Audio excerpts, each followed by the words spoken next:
Looks like Twitch is live. YouTube is live. Let's get the chat up.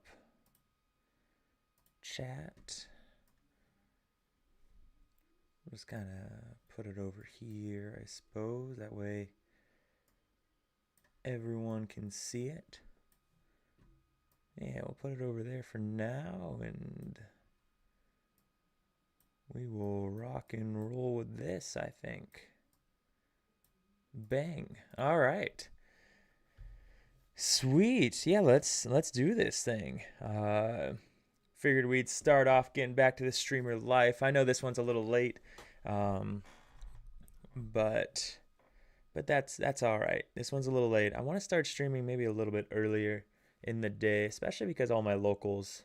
It's over here on the East Coast. It's 9 p.m. So kind of late, I think, for the East Coast. But yeah, oh well, that's not gonna work there, is it? But yeah, no, we'll figure all that stuff out. It'll come with time. In the meantime, we're doing some tier list stuff. I haven't done something like this before. Let me know if things are too loud also, as we start doing this again. But I haven't done a tier list thing like this before. Thought it might be kind of fun. I was talking about it on the stream the other night when we were opening the cases, about doing some videos, like how I used to. I used to do like 10 cards and I'd rate them and kind of see how it went. And I haven't done those for a while. Maybe I'll do them again, but I thought this might be fun because I do want to start streaming more often and make it a more regular thing. So I thought we could rock and roll with looking at spoilers and kind of see rock and roll looking at spoilers and rate them with you guys, because sometimes my ratings could be a little rough. Maybe I miss a key interaction with something. Let's go ahead and mute those really quick. Um, but yeah, so yeah, maybe you guys can let me know where I'm wrong. But we got this thing going on here, that will just kind of essentially what can happen is we'll look at a card, we'll grab it, we'll move it over here, and then we can kind of talk about it. In this case, we got Baloo here, the 6 cost Inkable 382 with bodyguard and support. Um, right off the bat, we have to look at, when we are rating these cards. We could look at it from a scale. I think the best way to do this is look at it from a scale of it being playable, right? And it being playable with what is in our current meta overall and what it's coming into. So when I look at this Baloo, the first thing that comes into mind would be it's a 6 cost, so New Orleans, right? The New Orleans being that song that lets you search the top of your deck for a 6 cost or less, I believe, and location or character or song. Um, but that's the first thing that comes to mind. So when I look at this, how popular is that card in blue yellow? It's going to be really easy to get off. You have Naveen and things like that. We saw people really trying to make it work. So there is possibility. So look at the top 3 cards of your deck. You may reveal a character, item, or location card which costs 6 or less and play it for free. Put the rest on the bottom of your deck in any order. So if we run a blue yellow with that in it, Baloo's not a bad card off of that. Quest for 2, 3, 8, so it's very difficult to get rid of. Really nothing but the new Shere Khan is going to be able to do that. Meanwhile, Baloo also being a huge bodyguard to help protect your board. It seems good. Like it seems like a worthy option of New Orleans. One of the problems with New Orleans is there just wasn't a lot of options for it. So um, now this isn't a bad one. Again, he doesn't trade well, but he definitely is going to help something else trade really well. So let's say you Naveen to get New Orleans down, you get Baloo down, and then now you can kind of go crazy in that route. So yeah, I think he's great for something like New Orleans. Maybe there's a Lantern build you could run him when if you really needed to go that route. Hey, what's up, Paul? Yeah, I think it'll be fun. Like I said, I haven't done anything like this before, so I think it might be kind of fun. So, but yeah, Baloo. Definitely not S tier, right? I think I'm gonna reserve S tier for something that you're straight up just building a deck around. Like S tier is what makes a deck possible. So he's definitely not S tier. I don't know. I think he's gonna sit somewhere between A and B. I don't know if we're gonna have any C or D in this in today, but I like him for the possibility in New Orleans. But I think we can set him at B for now, just because he's going to be a good addition to a New Orleans, but again, New Orleans isn't really a deck right now. Maybe it can be because blue is getting so much help with it this set. There's a lot of blue and yellow characters. So I think B works really well, and we got Paul agreeing with me. So I think we're off to the right start here. So next up we've got our boy Gaston, and we'll bring him over here. Gaston, of course, 2-cost uninkable, 3/3/1. He's got that new boost mechanic, right? So again, for anyone watching, the boost is once during your turn, you may pay 2 ink to put the top card of your deck face down under this character. And then top that, whenever this character quests, if there's a card under him, a chosen opposing character can't challenge and must quest if able during their next turn. So this is really interesting. He's a villain, still Earthborn Whisper, so none of those really reach out to me. They're not really enabling anything that I can think of off the top of my head. He is a 3/3, which is really important right now because that 3/3 stat line for a 2-cost is really big right now, so that does matter.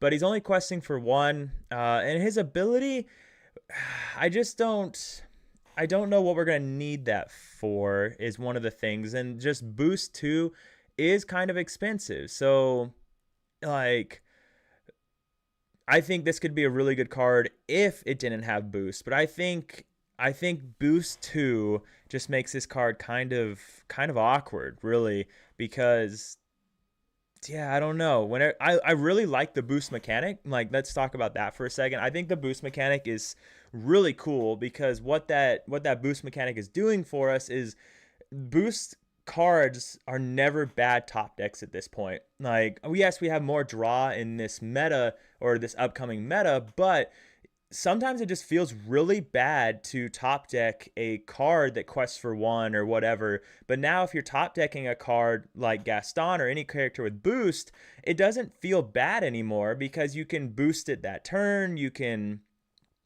well, correct. I'll turn to you, Chad. Once during your turn, is that dry? Can you boost the same turn you played, or does it have to wait a turn?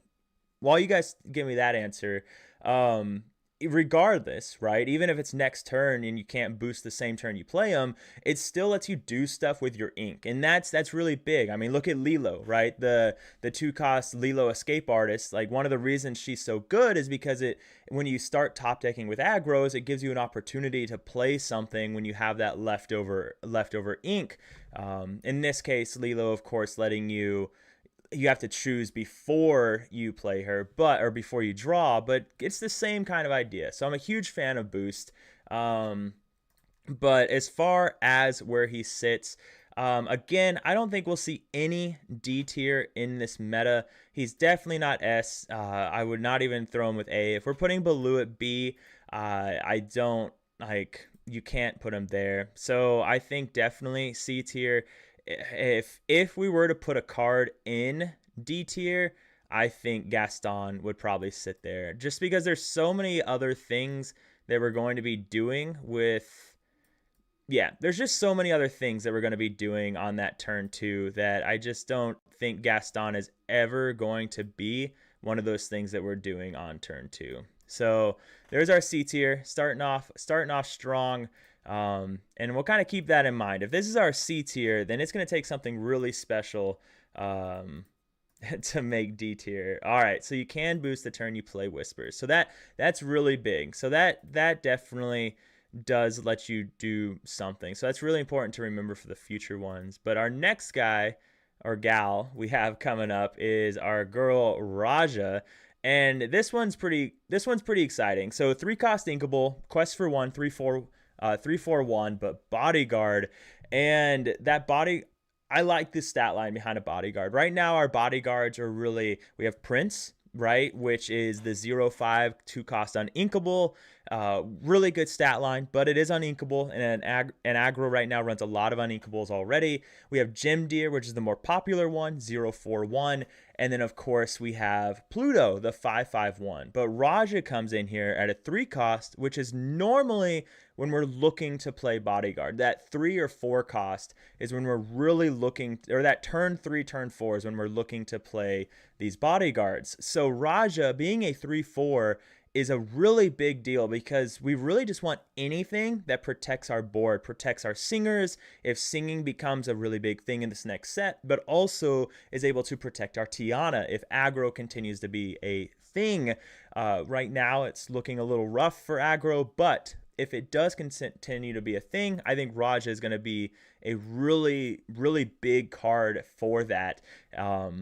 In my opinion, even replacing, I think, Pluto, just because she just trades so well. One thing that is unfortunate that we haven't looked at yet is Steel did get the new 4/3. I think it's a 4/3 resist 1, or yeah, I think it's a 4/3 resist 1, which is really unfortunate because that's really good against Raja here. But against really anything else, Calhoun, I mean, all of these Steel cards that they have, we look at Rafiki's and Basil plus Tipos and all of these different things, Raja makes a really big impact. And so I think I really like Raja. The problem is she is a bodyguard, and you just don't build your decks around bodyguards except Chief Bogo. So Chief Bogo, if you guys don't remember what's going on, Chicano, man, what's up? If you guys don't remember, we got Chief Bogo. So that is a card really cheap right now also. So something to keep in mind, $1.28. But during an opponent's turn, whenever one of your characters with bodyguard is banished, you may reveal the top card of your deck. If it's a character card with cost 5 or less, you may play that character for free. So that is something. So this supports that. But I'm going with B tier again for Raja. I really like her. I think if aggro isn't just completely blown out by all these purple cards, and also red is getting a lot of stuff that is really good against aggro, I think Raja could be a big deal for aggro. A really, really big deal for aggro. So, nope, too far. All right. Next up, we've got a Webby Vanderquack. All right, Webby Vanderquack. So, Chicano, just to let you know, doing some tier lists. If you got some thoughts, let us know. All right, let me know if you think I'm wrong and about some of these. We got Gaston in C tier, and then Baloo and Raja in B tier right now. But next up, we've got also how's the sound? How's this sound?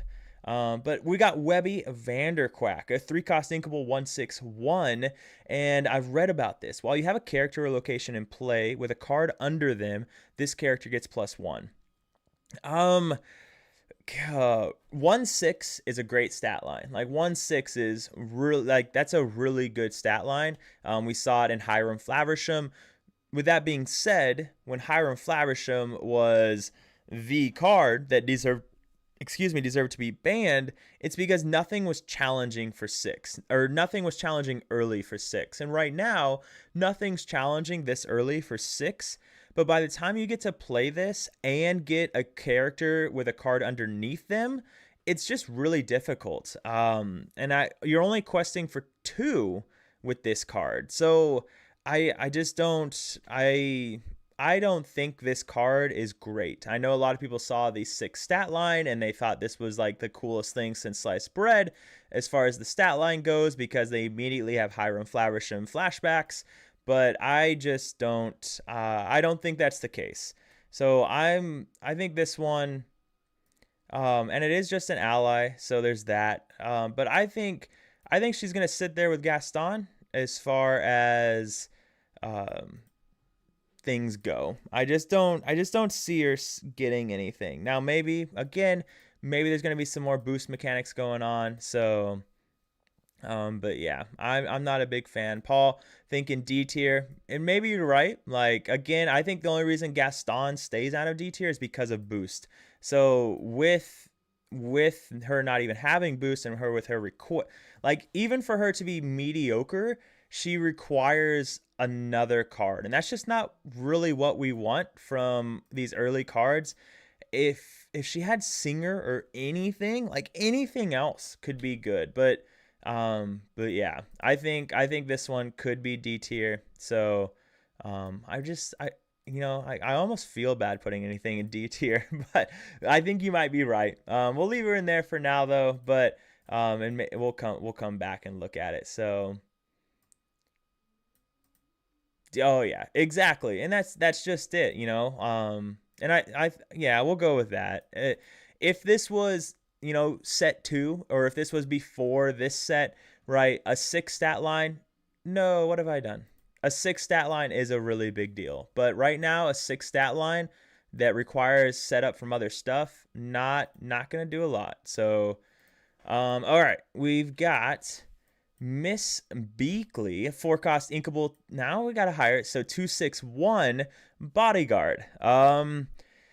So four cost. We talked about this earlier, but on turn four, I can play Pluto. So if I can play Pluto, and we're looking strictly at Amber Steel, but again, so Miss Beakley does support Chief Bogo, so there is that. So that is something. She's only questing for one though, like most bodyguards. Besides Baloo, I wish Baloo was a five cost, but 261 is gonna get blown up really easily. She's not. I mean, yeah, it's just an ally, a former shush agent. I'm not sure what that means, but 261. It is inkable, which is great, but it's not as bad as Miss our girl down here. What was her name? Webby Vanderquack. But I just don't think that she's also going to be. Again, two is just not enough. Two attack is just not enough. We have to, like, you have to be able to, when we look at cards that are gonna, and maybe we should have started with steel, because we know that there are some cards in steel that you're building your deck around, and so maybe we should have started that route. But that's okay. I think our girl here, I think Miss Beakley is gonna be C tier again. Uh, if I'm running Amber Steel, I'm not going to be going that route. If now maybe Chief Bogo, you play Chief Bogo in a blue yellow deck, right? With New Orleans and things like that. And you could pop off like that. So it doesn't have to be steel, but again, if I'm running a bodyguard, um I just don't. I think I think you'd have to do it in blue steel. It's not blue steel, silly. Amber sapphire. But I'm going with C tier for Miss Beakley here. Bagheera. So this one was really interesting. I actually saw someone make a Twitter. So Bagheera is a 3-cost inkable 4/4/1. I saw someone make a Twitter post about how, man, if Steel had Bagheera this set, they'd replace Giant Cobra with Bagheera. And I just thought that was the most silly thing that I've seen tweeted in a long time as far as Lorcana goes. Because if Purple Steel didn't have Cobra, I don't even think it wouldn't even be a consideration for a top tier deck this set. But because it would just never be able to beat Blurple ever. Like it just wouldn't have the reach it would need. But that's beside the point. We got Bagheera here, 4/4/1. It's a crazy good stat line, right? It's a 3-cost card. It trades well. I think it's a solid B tier card. It's a vanilla, so we don't have to talk about it that much, right? But Chicano, I don't think. Well, the only board wipe per se that's been announced is the emerald card that puts 1 damage counter on everything. But that's not a not we're not that's not like an under the sea or anything like that. So but no direct board wipe has been revealed yet. But I'm gonna call Bagheera a B tier card. For a vanilla, that stat line is just really good. It's gonna let you trade into a lot of stuff, do some do some wacky things. So I'm a big fan of that stat line. So I'm gonna put Bagheera in B tier. So, and Chicano, I am super behind on reveals, and that's kind of why we're doing this. So, yeah, that's a wild take. Giant Cobra is perhaps the most exactly. Yeah. Yeah, without Giant Cobra, Purple Steel just wouldn't be able to do anything. So, I need to quit going that far. Okay, so next up we've got Shanty going hard with the Jungle Book here.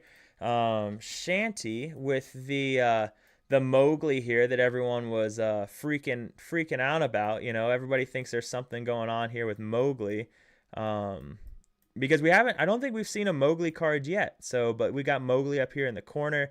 But yeah, so if we make this smaller again, there's got to be a fast way to make this smaller, but well, now it's gone forever. we're yeah, Shanty is just gone forever. I don't know. All right, that goodbye Shanty. I didn't know you could do that. All right, so Shanty, though, she's the village girl. She's the 3-cost Inkable 052 Singer 5. When we look at Singer 5 stuff, uh, trying to remember just how much Singer 5 stuff we do have. But right off the back, I know we have our girl Aurora. So a 142. So with the added on effect, so there, like, I'd rather run the Aurora. Now she does give us a second Singer 5, so that's something. But we got Prince Naveen coming on turn 4, Singer 5 Gazelle 232. I admit I'd run Shanty over Gazelle, so there's that.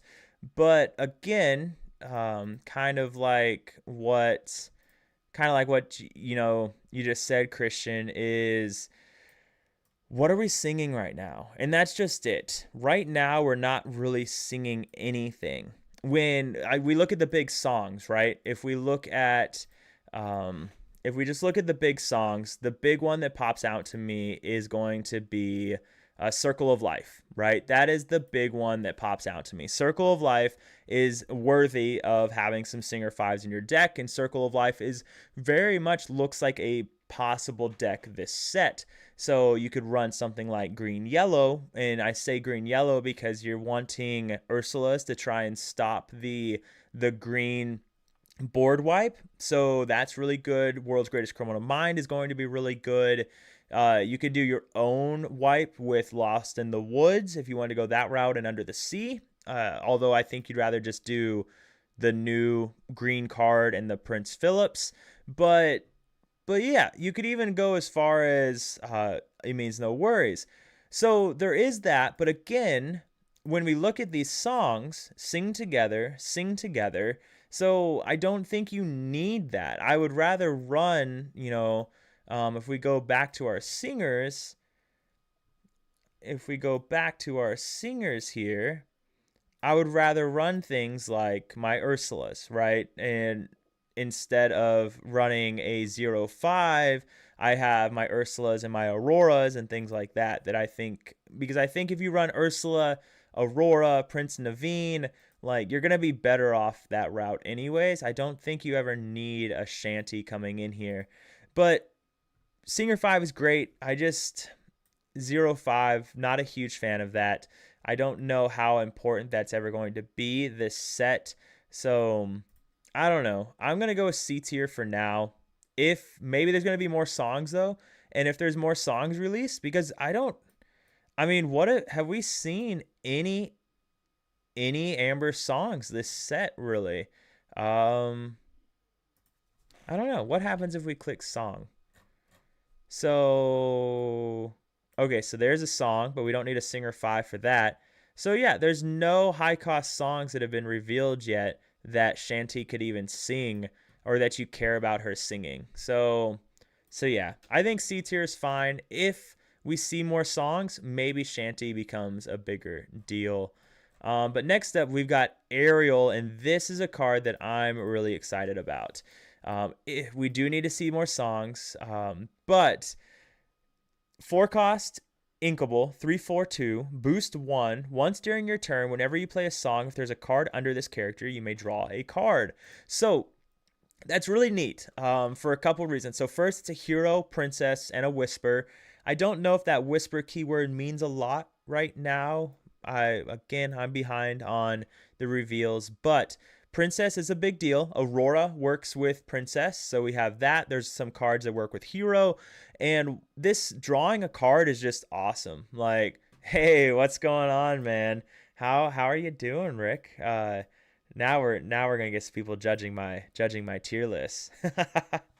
um, but with Ariel, I'm really excited about this card. I think it's a really cool card. I don't. It's by no stretch of the imagination is it going to be an S or an A tier card, but I like the capabilities. I like that it's only boost 1. I like that it's questing for 2.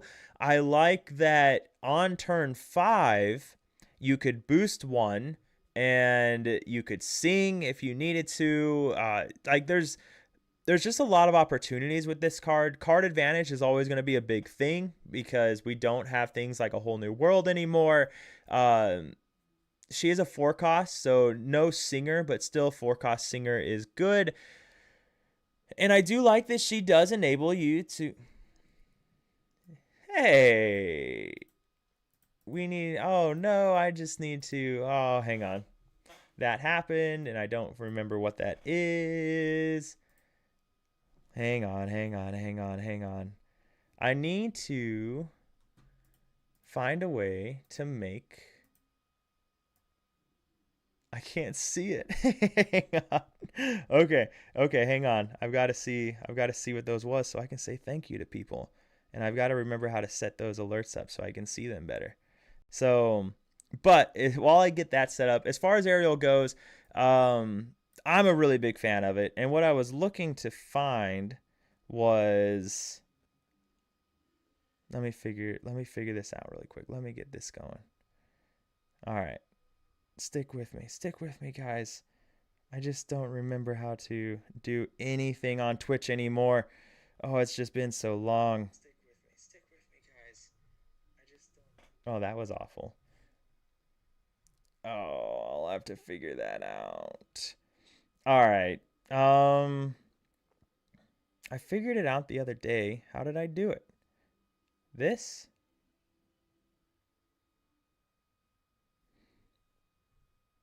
I don't remember. While I figure that out, what do I think of Ariel? Like I was about to say, she's another way to get out Ariel Sonic Warrior. 3/8/2 shift 4. When you play a song, you may pay 2 to deal 3 damage to chosen character. So we're always a big fan. If you're going to ever make Amber Steel work again, Ariel Sonic Warrior is going to be a big piece of that puzzle in doing so. So I'm gonna put her a B tier. On her own, she's not making a deck or anything. She's not changing anything, or all of a sudden she's not this thing that makes Steel Song or a song deck period possible. But I am a big fan of her, and she is a whisper, so she has that going as well. Hey, I figured it. Hey, Rick, thanks for the follow and the Prime subscription, man. I really do appreciate that. So, I think, yeah, you're my first subscriber since coming back. So yeah, I really appreciate that. Next up, though, we do have Scrooge McDuck. And Scrooge McDuck's a big deal. This one is something that people are really excited about, and for good reason. So 6-cost Inkable, 4/7/2, shift 4. Whenever you play a character or location with boost, you may put the top card of your deck face down under them. So a way to make boost possible, right? So that's going to be good. 4/7 is a great stat line, even against all these gargoyles and everything. That's a good stat line. Shift 4, though, what are we doing with Scrooge? So, right, Scrooge McDuck. So if we look at set, what exactly are we doing? So yeah, so that is a bit of an issue. That is a bit of an issue. So right now, he has no good shift target. Now, maybe there's a world where you can make a blue-yellow item deck, and you can cheat out a Scrooge McDuck for free, and you have that going on for you. But on his own right now, you just can't rate this card very well, in my opinion, without a good shift target. So, like, I love his ability. There has to be a Scrooge coming this set, right? There has to be a low cost Scrooge, because you're going to need a low cost Scrooge to really make this card shine. If there is a low cost Scrooge, I think that you could make an argument for him to be S tier, but minimum of A tier. But without a shift, there was a 3-drop Scrooge reveal today. And hey, Jason, what's going on, man? Thanks for being here. I'm very, very high on Scrooge. Probably deluding myself into some high roll plays, though. I mean, he could do like Scrooge makes high roll plays possible. That's the thing. So I'm gonna pull up Discord really quick and go to spoilers. And is there a Scrooge that's not? Wait. I can check here. Scrooge. Okay, so there's a green Scrooge. So that was revealed yesterday. So that's something. So there is a shift target for Scrooge in green. Now what kind of mechanics are there for green and boost is the question. So there is a shift target. I'm going to put him at A tier. He's going to be our first A tier card. And the reason for that is there's an Amber 3-drop one. Okay, hang on. Let's scroll through here. Oh, no, that's not a... Oh, wait. Is that a Scrooge? But is this Scrooge McDuck? Is that what Scrooge McDuck looks like in this language? When you play this character, choose a character that has a card under it. It gets +1 until end of turn. 4/3/1. So definitely makes it possible. So we do have a Scrooge McDuck shift target. So that is massive. Like, that is a really big deal. Making this card, again, if you want to play a Whispers deck, like, Scrooge has to be a requirement, right? At least if you're playing an Amber, I mean, he's going to be good with the new Simba, right? With its boost mechanic. So I don't think you can call him S tier, because you don't build a deck because of Scrooge McDuck, but he enables a boost deck. So I think he can be a high A tier deck, or high A tier card. I think that fits really well. Again, S tier, I'm reserving that for, we see a card and you see this card and you're like, yes, I am building a deck because of this card, period. So the cards that come to mind would be something like the new Simba, right, that I just mentioned, which requires boost 3 and lets you search your deck and stuff like that. So that would be an example of what I would consider an S tier card right now. So yeah, Scrooge McDuck, our first A tier. Let's go back and scroll down, and hey, there we go. So let's talk about our boy Simba. Okay, so Simba's a 7-cost inkable 5/5/3. So great questing power there, right? Hero, Prince, and Whisper, and a boost 3. So a little expensive on there, but you're at 7 ink at this point, so that shouldn't be such a big issue. He is out of reach of New Orleans, which is unfortunate, but you could run this in like a Lantern deck, get him out on 6, maybe sooner is a possibility. But whenever you put a card under this character, you may reveal the top card of your deck. If it's a character card, you may play that character for free, and they enter play exerted. Otherwise, put it on the bottom of your deck. So immediately, Bufasa players have to be a little bit excited. It's not the same idea by any stretch of the imagination, but it's kind of like the same mechanic in a way. So that is kind of exciting, just getting to gamble with that flip off the top. But again, I think Simba, like I said, is something that you look at and you say, I'm building a deck, and this is a big reason behind it, because Simba is going to enable you to play a lot of big characters. And what immediately comes to mind is, again, we talked about it earlier, and I think this I think this is going to be a really big card this set. That's why I bought my playset the other day.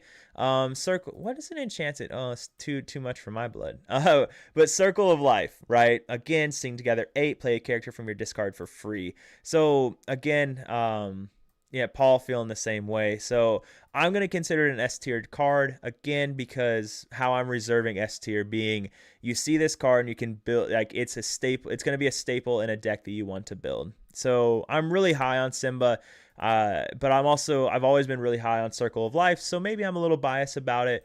And I'm also very high on Lantern. I've always been a fan of Lantern. Even if I suck with every Lantern deck that's ever been created, I love Lantern. So I also loved Mufasa decks back in the day. If anyone's watched my streams for a long time, you would know that I'm an awful Mufasa player, but I do love the card.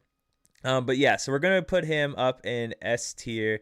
Let's make sure he's the right size here. Bang, not quite the right. There we go. Okay. Surprised you didn't like Gaston. 3/3 stat line with an upside for 2. Yeah, so we talked about it. The problem is uninkable, right? So it's not Amethyst, so of course it has to be uninkable. 3/3 is nice. That is a really nice stat line. So it is kind of like our Smee, except he's only questing for 1. And again, if he was questing for 2, like this, I think you could say is an A tier card. But so early in the game, I just don't think that I'm ever caring about boosting this card. I'm never going to use my turn 3 to boost it, so its boost ability is kind of whatever. If I'm running a Circle of Life deck, there's other things that I'm going to want to get down on too. And I don't think aggro is going to be a big deal next set, so I don't really need a 3/3 to fight the board either. So that was kind of what our thoughts were behind it. Could be wrong again, and then also we don't have anything early that's going to help boost that card. So those were kind of the thoughts going into it. But next up, we've got Della Duck coming in here. So Della Duck, 2/5/2. So great stat line. I'm a big fan of that stat line. And even questing for 2, you're always going to be happy. And when you play this character, you may ready chosen character with boost. If you do, they can't quest your challenge for the rest of your turn. So this is an interesting one. So immediately you look at something like Gaston. Maybe on turn 2 you played Gaston, turn 3 you boosted his ability, and then so now going into turn 4 you can quest with Gaston, and then he gets his boosted ability. So that's something. And then you play Della Duck. My God, to ready Gaston. So there's something, and a 2/5/2 is not a bad stat line whatsoever. Something that you could be happy with. It's working with your boost ability, so you're not unhappy with that. Something else that comes to mind is when you play this character. So if we look at our boy right here,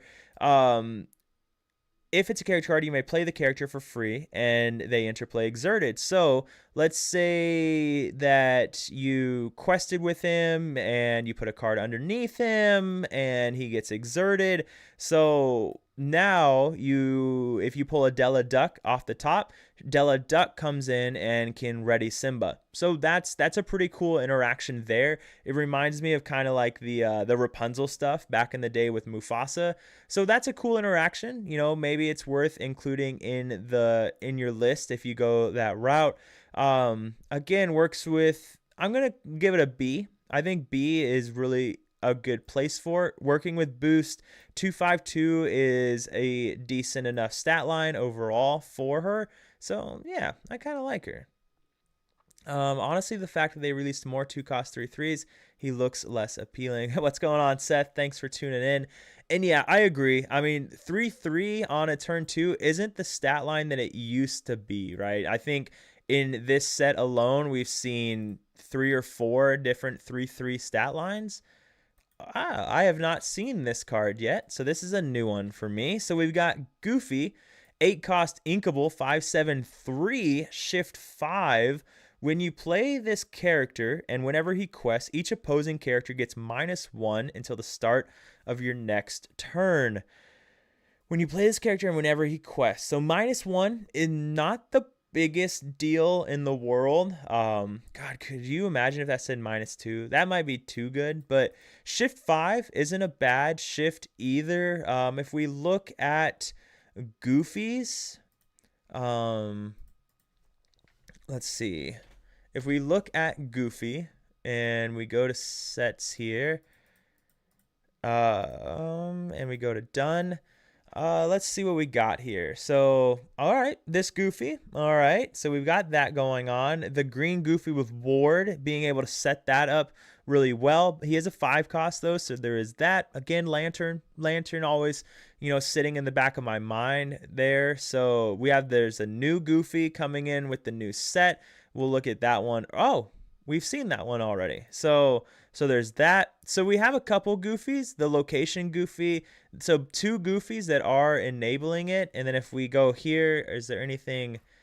No, there's nothing coming in here. So there's a couple options with that one. But like Rick said, he works really well with Under the Sea decks. 3 attack is still a stat line. We still have Calhouns and Dumbos and everything under 3 attack already that works with all of that. So, and if we do look at, for example, this Goofy or this Goofy here, you're giving your other Emerald characters Ward, or this Goofy in general having Ward. He's a guaranteed shift target, right? So I like this. Questing for 3, 5/7, great stat line. Questing for 3 is really good. I'd like to see a couple more worthwhile Goofies, I think, for him to really speak to me. But again, getting a 5/3/2 off of your Simba here is going to be a big deal. Getting it off of Circle of Life, getting it off of all of these options that you could get him out, I think is a really, really big deal. Yeah, exactly. And that's very true. I mean, that's one of the reasons that Purple Steel is so good against Green Blue, because they have a lot of 3 cost characters, so that Under the Sea doesn't work very well. So yeah, I think Goofy is a solid B tier card. I think that he will definitely see play. Definitely not something you build your deck around, but again, I could see him in the Under the Sea decks. You throw him in a Simba deck, you throw him just in a green-yellow deck in general that is running a couple Goofies, and you wouldn't be unhappy with that overall. So I think that one works really well. Imagine how busted some of these Floodborns would be if they reprinted Morph. Oh, Morph would be a card, right? Yeah, Morph would be a card. There's, especially with a lot of these shifts, I mean, because they're giving us a lot of shifts this set. I mean, look at, like, these are the ones just on here already. There's a lot of shifts coming in here. So Morph would be quite the card coming in and allowing for a lot of different deck capabilities. But moving on, we got Della's Moon Lullaby, one of our new songs this set. So, of course, anytime we see a song, it's S tier. So 2 cost Inkable action/song, chosen opposing character gets -2 until the start of the next turn and draw a card. So a lot of yellow stuff coming in here with this -2 ability. Or just minus attack ability. And we've seen that before in Amber. Immediately the thing that comes to mind is Lost in the Woods, right? So Lost in the Woods was the big one that did that, giving -2. That's, of course, all opposing characters. So whereas Della's Moon Lullaby doing it... Stop doing that. Della's Moon Lullaby only doing that for 1. I wonder... I have an idea to try and make this bigger for everyone. Actually, stick with me. I just had an epiphany. Look at that.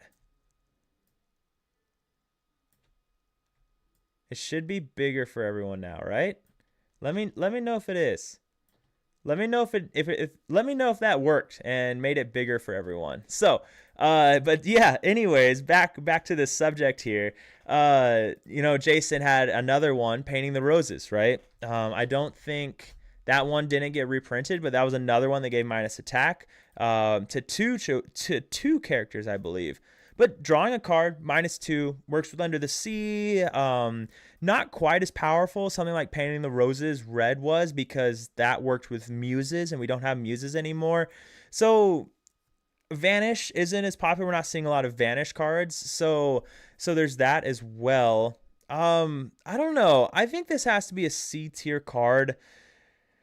We've seen a lot of Amber songs that lets you draw a card when you use it, which is really nice. That cycle ability is really, really good, but just -2 attack isn't enabling a lot for us, because it's not protecting our singer. I mean, it protects our singer, but the singer didn't do anything that turn except for protect itself. So I think it's a C tier card. It's not, like, off the top of my head, I can't think of a reason why I'd want to run something like this. If I'm gonna run it, something for Under the Sea capabilities, I'm just gonna run Lost in the Woods. Like, that's the route I would go. So next up, we have our first item for Amber.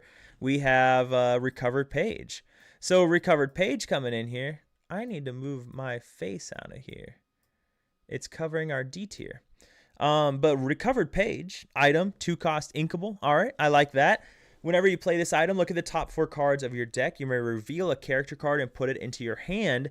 Put the rest on the bottom of your deck in any order. When you play this item, look at the top 4 cards of your deck. All right, banish this item. Put the top card of your deck face down under one of your characters or locations with boost. Wow. Banish this item. Put the top card of your deck. Wow. Wow. Is this an A tier? Is this an A tier item? This card really excites me. This card really excites me, actually. I think this is an A tier item. It's a 2-cost card that you're playing on turn 2 you get to draw a card, which is great, and you get to choose what you're drawing, which is great, right? You reveal a character and put it into your hand. So they do have hand knowledge, so that's something. But then you banish this item, and it supports boost. So that's huge, right? I mean, look, again, I go to my boy Simba here, and all right, we're gonna have to put Simba. Hey, thanks for the follow. I need to make that bigger. Stap Radio. Thanks for the follow, man. Really appreciate it. So really, really appreciate that. But Recovered Page, I think this is a super banger card. I really love this card. Seth said be our guest with boost synergy. Exactly. And I'm a huge fan of be our guest. I love that card. But yeah, the Recovered Page is an A tier card for me. I think it's like Scrooge. It's making boost possible, but it's a really easy way to make boost possible. Like, yeah, I'm just a big fan of this card. That's all I have to say about that one. A really big fan of that one. So we'll put that right here. But I do want to do position, and I want to put my boy Simba just at the top, and then I want to not lock it, but bang. Okay, so moving on to the next one, we've got Webby's Diary. Webby's Diary here. All right, 3-cost item. Is it going to be as good as Recovered Page? Whenever you put a card under one of your characters or locations, you may pay 1 to draw a card. All right, not as good as Recovered Page. It has boost synergy, right? Because you're drawing cards. One of the advantages of boost is that ability to kind of do your own thing. Like, it's already helping you with the top deck issue, right? Because it has an ability that's kind of like a second card, if that makes sense. So Webby's Diary, definitely not A tier like my Recovered Page over here, but it is going to be good. You may pay 1 to draw a card. We've seen effects like that before. You may pay 1 to draw a card. What was it? Merlin's something, right? It didn't get reprinted, I don't think. Merlin's carpet bag, was that it? Um, Come on. There we go. Yeah, Merlin's carpet bag. Return an item card from your discard. Okay, that's not it, but kind of the same idea. So Webby's Diary though, I do like it. I think it's a if you're going in a heavy boost deck, then a B tier card for sure because it is going to give you that more of that card draw. Um, what is the item? There, I know there was an item. Maurice's workshop. Is that? Yes, that's the one I was thinking about. That's got to be the one. Yeah, Maurice's workshop. Exactly. Whenever you play another item, you pay one to draw a card. That's the card I was thinking of. Thank you. Um, and we saw Maurice's workshop put in a lot of work, right? Pun intended there with the item decks. So is this on the same level as Maurice's workshop? No, it's not. Like Maurice's workshop worked so well because those items were so cheap. Yeah, I saw you, Jason. Thank you very much. Like, and thank you, Seth, for helping me out. So, but yes, Webby's Diary is. I think it's a solid B tier card. I think it's going to be a good one to include in Boost because again, it just kind of sits there and does its thing. If you're playing Boost, is looking like it's going to be a kind of a blue yellow kind of thing, blue yellow green yellow in that route. If it is blue yellow, then you have all the ramp to get there, so you're going to be able to have that extra ink to draw a card. So I think it's a solid B tier card. I'm happy with B tier for this one. I think it has the ability to see some play this set. Next up, we've got Black Cauldron going on here with beautiful looking card and a beautiful enchanted as well.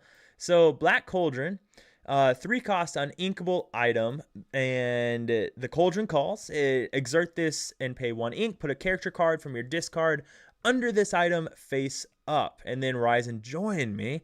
Or exert this, pay 1 ink. This turn you may play characters from under this item. So that's pretty cool. I think this item is really impressive. There's so many things that you could do it with it. So hey, what's going on? What's going on, man? Not Tegan. That's your son.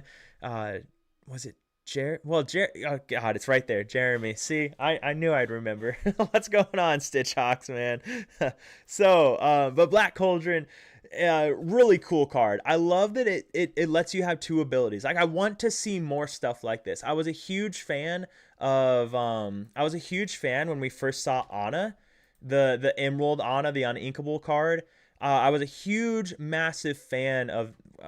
It was Ana. It was green and Ana. I was a huge fan of Ana because it gave you multiple things you could choose from, and I thought that was really neat. And because I like the strategy around doing things like that. And so Black Cauldron coming in here, and now what's really neat about this card is it's kind of that safe place because now draw isn't as important as it used to be because you can be having this card. It's giving you something to do with extra ink that you have laying around throughout all your turns, and then it's letting you essentially draw and play from your discard, which is really impressive.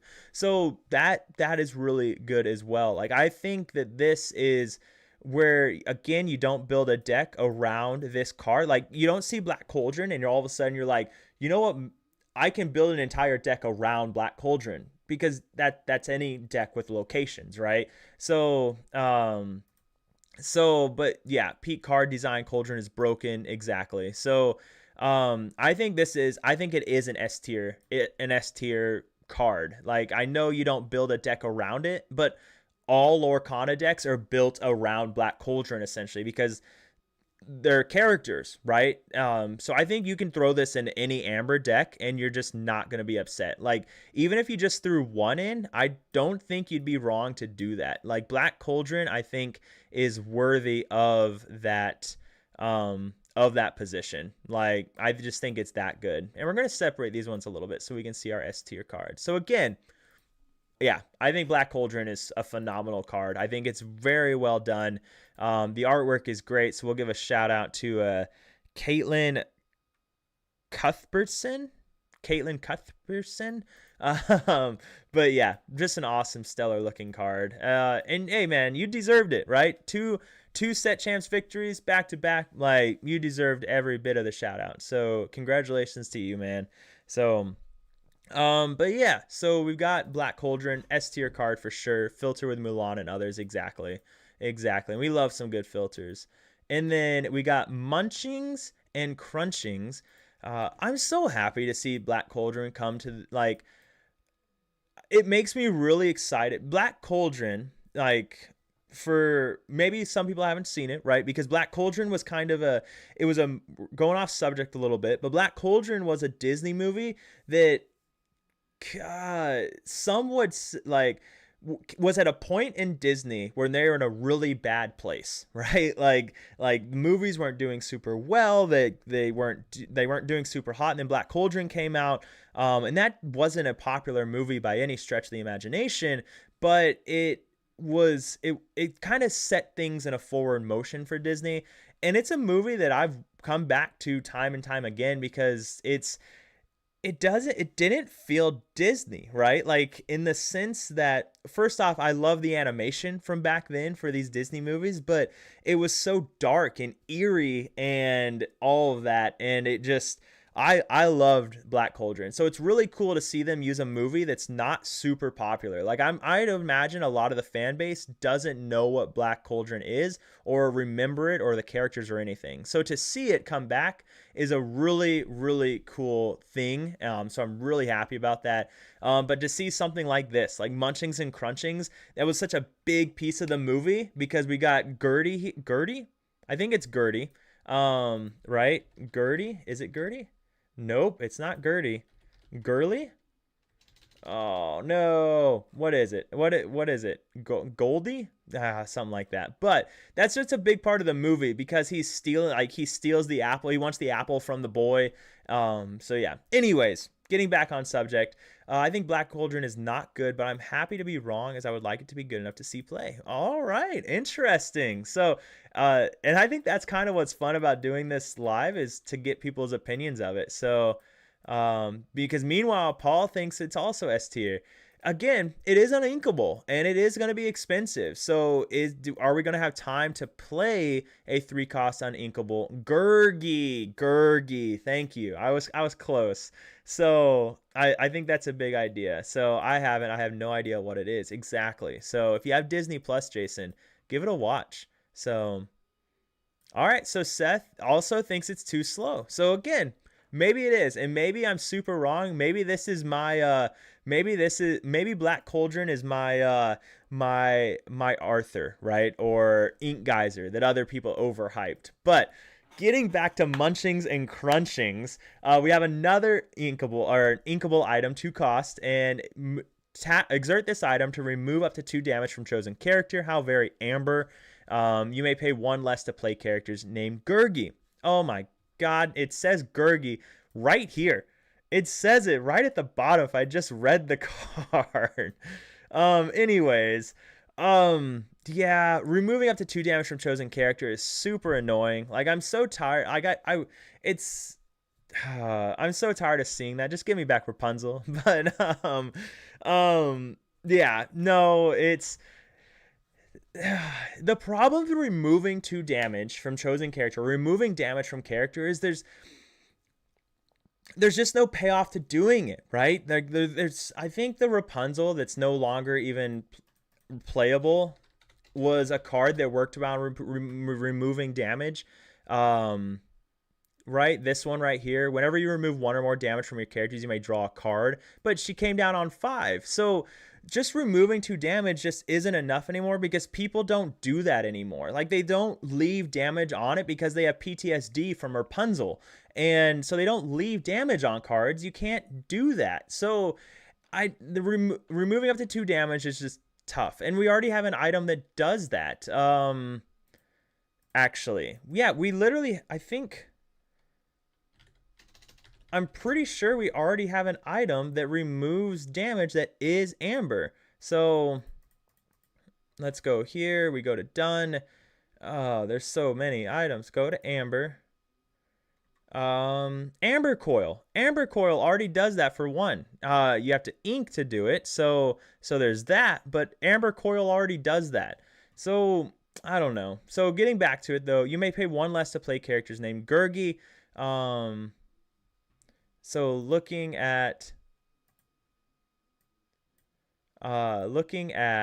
I'm thinking about Gurgi. Has Gurgi been released, or is Gurgi on here yet? Have we seen a Gurgi? Period? I don't know. But real quick, read the card tells you what the yes, I saw that, Jays. If red, purple, and other purple move damage becomes huge, that item may stop damage movement from things like Mulan. Okay, so that's maybe if Flinger Dingers does get really big. Red, purple is kind of getting more popular right now in the local meta. Not that that means anything for Munchings and Crunchings, but I just don't understand how that card is an item. I get that. I think they're really focusing on the apple without naming it the apple, because how else do you name it? So I think the item is the apple itself. And the idea behind Munchings and Crunchings is that Gurgi and the main character in Black Cauldron come together because of the apple. So I think that's a thing. So yeah, I thought we'd seen a Gurgi. So we just maybe because it's not in English yet, it's not on this site. But yeah, I was pretty sure we'd seen a Gurgi. Let me go here and scroll up. Don't mind all my red dots. All right, some of these, yeah. Gurgi. Yeah, I bet that it's not in English, so that's why it's not on here. So Gurgi. If you know what the stat line is, because I don't think it had anything that was super crazy with it, right? So there was no reason to like really go above and beyond to play it. Well, yeah, it'll get in English eventually, and we'll be able to look at it because I probably passed it. Because it must have not been anything too crazy. It was a pretty vanilla Amber character, yeah. Because if it was crazy, like we'd remember it, right? Or at least maybe. Oh, right there. Okay. So, it's a 2 cost. I know it's cut off in the scene there, but it's a 2 cost, 2/3/1. Whenever you play this character, remove that stupid remove up to 2 damage. So, with that though, so that does prevent Flinger Dingers. So again, if Flinger Dingers is super popular, Flinger Dingers being red, purple, Ruby Amethyst, just moving damage around with Mother Gothels and Mulans and Queen of Hearts. If Flinger Dingers is super popular, maybe Gurgi becomes really worthwhile. And so with that, if you run, Munchings and Crunchings, you could play Gurgi on turn 3, I guess, for a 2/3/1. That doesn't really matter. So yeah, I think Munchings and Crunchings is going to be, unless we see a really good Gurgi, I think it's a D tier down here with our girl. So maybe a little too rough with that one, but I think it's a solid D tier card. So 0-4, yeah, with your red, yeah, you had a lot of red purples this weekend. So that 0-4 bodyguard it was going to be a big deal. So in that matchup for sure. So, but yeah, I think Munchings and Crunchings definitely a D tier card, just not high on that one. So especially because the other character is just not going to be super big deal. All right, getting into the purple cards, should we do a separate page for the purple cards and just keep each page to their color so that we could come back to this when more cards are revealed, or just do it all on the same page? I'll let you guys decide what's gonna look better. So, because if we wanted to do a separate page, we could just come in here and do that, and then start on here with purple, or just keep it best color. All right. So we got Jason saying, I'm assuming, yeah, separate. Okay. All right. Everyone's saying separate. So we'll separate it. So this is going to be the Horned King is our first color for Amethyst. And so we'll come back this way. We can come back to it when more cards are revealed. I like that idea. I think that's pretty cool. So, but we've got the Horn King, 4-cost inkable, 3/4/2, shift 2. So that's really exciting because there is a shift target for the Horn King, I believe. And whenever one of your other characters is banished in a challenge, you may return that card to your hand, then choose and discard a card. So first off, yeah, the effect is good, right? Like that effect is really good. If you're playing a character and not inking it, then you really wanted that character, right? So that's going to be a big deal. And if we look at the Horn King, oh yeah, well, real quick, let's pull this guy up, right? So we'll throw him on here. We'll kind of throw them right next to each other because they go hand in hand. So, they kind of gave the 1-cost, what we've seen in the past, right? With the Robin Hood and with the Queen, we saw that 2/2 stat line, a 1-cost inkable shift target. And the main reason you play it is for the shift ability. So if we look at this at 3/4/2, it's a villain, king, sorcerer, floodborn. None of those really doing a lot for us, I don't think, but just its ability in general. And on turn 2, there's nothing that's really taking out Horn King. Like they would have to have something with like Rafiki, and then turn 2 they play Hypnotic Strength. Like that's really the only way they're doing it. Rafiki or any of those other challenger characters. So that's really the only way. So turn 2, you're getting 2 ink right off the bat, which is a big deal. Jeremy over here is saying getting Doc back, so in purple steel, that is a massive deal because one of the things that makes green steel such a plausible deck right now is Amethyst Chromacon and getting Doc down and being able to bounce that Doc. But you can get around that if you just banish the opponent's Doc and they don't have a second one down. So now with the Horn King, you only need the 1 Doc and you want it to get banished. So that's something that could be really good.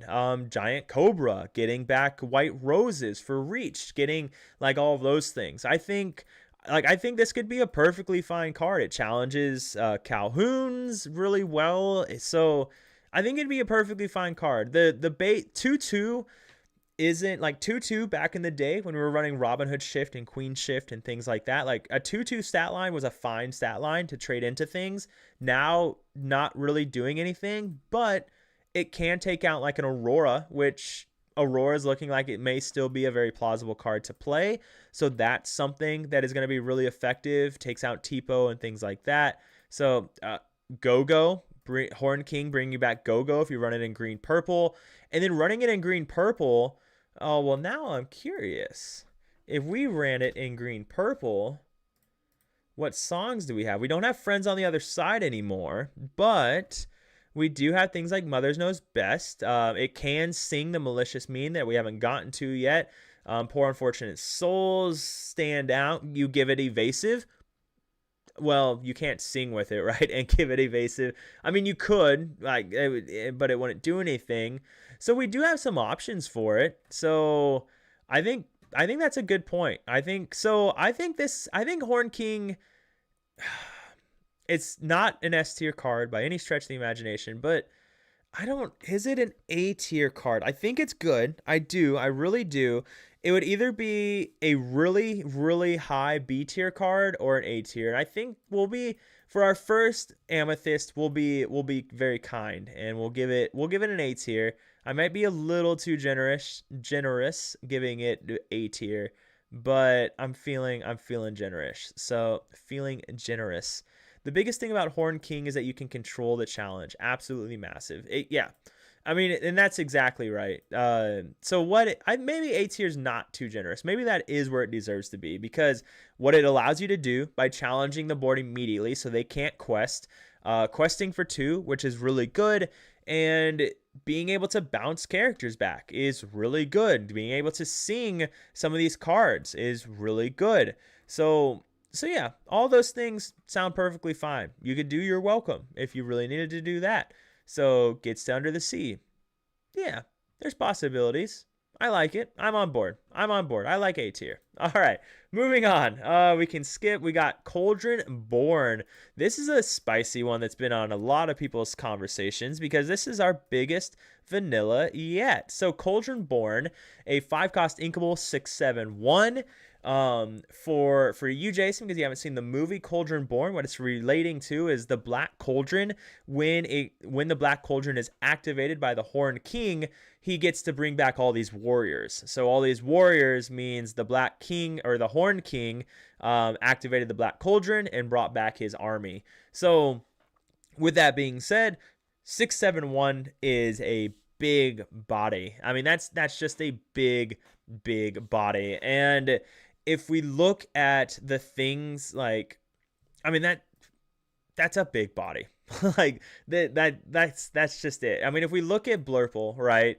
Because that's the first one that comes to mind, because I think that's the one that could play it. When we look at Blurple and we look at their 5-cost cards, what were they playing this set, right? That was a big topic of conversation, is what are you going to be playing, right? So they talked about Winnie the Pooh, Queen, of course you have your Elsa, which is a big deal.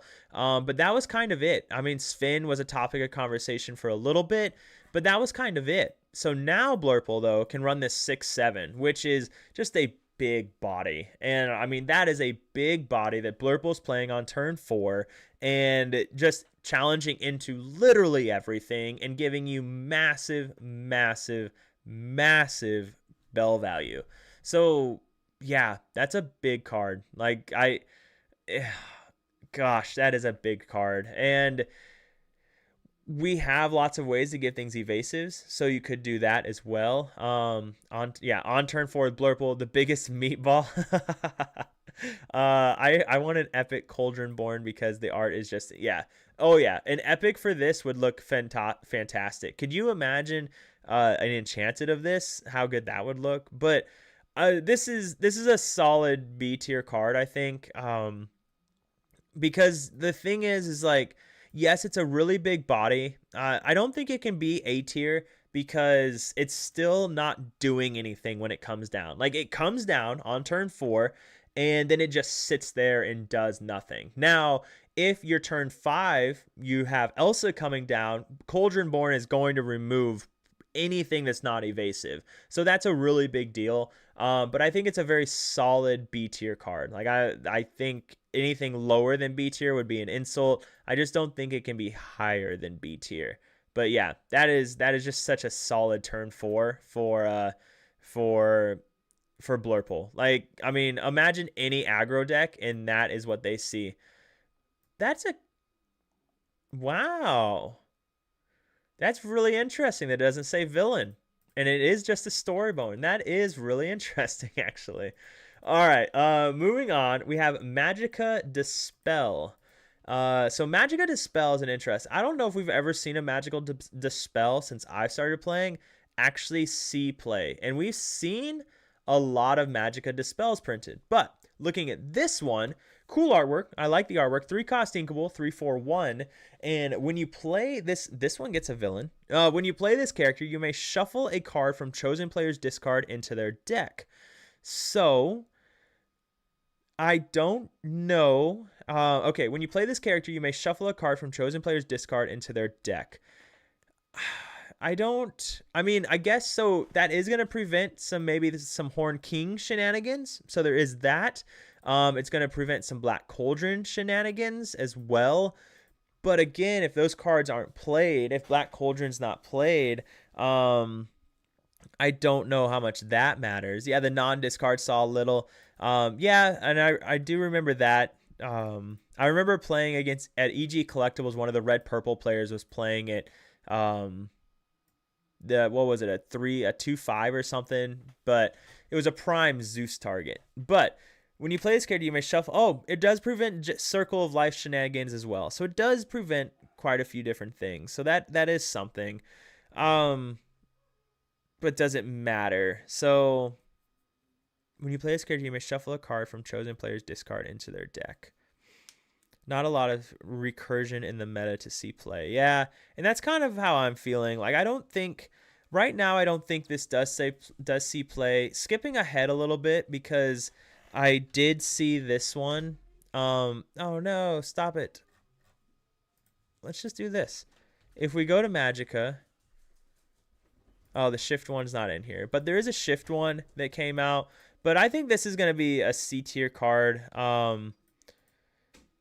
Yeah, I just don't see enough reason for that right now to really matter. Yes, it works with it prevents some Black Cauldron stuff. But yeah, I think C tier for me right now. Maybe that's too low, but I don't see it. I do like how things have stayed relatively similar with some of these cards. Like Magicka prevented discard, and then we have this Magicka, working with the discard. So I kind of like that idea, but yeah. So C tier for me. Let me know if you guys think I'm crazy. I'd rather play the queen if discard stuff pops off. C tier until given a stronger reason. Yeah.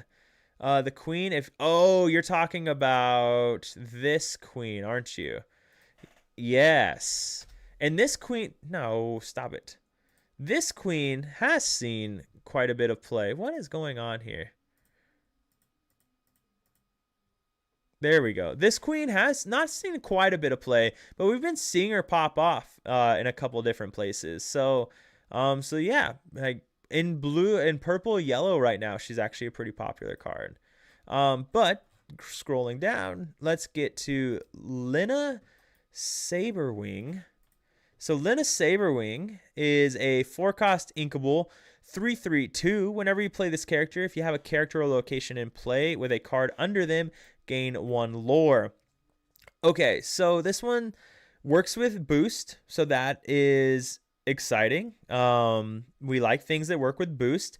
3/3/2 is a decent stat line, but coming down on turn 4, like I'd rather just play Rose or Giant Cobra still. Now of course Giant Cobra is only good in purple steel, but now the Amethyst 4-drop queen. Well, now I'm curious. Hang on, we'll get back to you in just a second. This queen? No, that's a 5-cost 4. Oh, this queen. Yes, actually, yeah. Why not, right? Yeah. No, that's a really good point. I forget this is a card. Like I honestly did. So, all right. No, really good point though. So, but getting back to Lina Saberwing, maybe if you're playing like this a burn type deck, but again, for this card to work, you need to have a character with boost underneath him. So, if and that's like you need something that's easy to boost early on in that kind of thing. So I think Lina right now is going to be a D tier card. It's just too expensive to play. It requires it's expensive. It requires to get its ability. It requires a lot of investment in the card. Its stat line is not good for being a 4-cost. I don't know. I think it's a D tier. I think it's a D tier card. But again, only strong of ally or sorcerer gets. Yeah, exactly. It just needs more stuff. We need Amethyst, and maybe we'll see it in the course of this stream. Maybe we'll see Amethyst get have some easy boost stuff, right? So, but right now I'm going D tier. Jason, are you referring to the 4-cost queen? Because yeah, it is a good card. Like there's no doubt. Like I think it is a very good card. It is a card that says you will answer this card or you probably lose, right? So, but moving on, we have Iago, and this Iago is, I mean, come on, like this is ridiculous. This is ridiculous. This is like a 0/2/1 2-cost inkable with Challenger 5. You remember this guy? You remember this card right here that we were talking about? This huge meatball, right? This 6/7 massive body. How cool is that? On turn 4, Blurple plays this, and then it can like all of a sudden we have Iago come in, and Iago with like any other card can now clear Cauldronborn. So I mean, Iago with a freaking Hypnotic Strength can now clear Iago or clear Cauldronborn, right? Hypnotic Strength is +2. I think Hypnotic. Come on, come on, come on, Dreamborn. Hypnotic Strength is +2, I think. Yeah, +2 Challenger. So I mean, come on.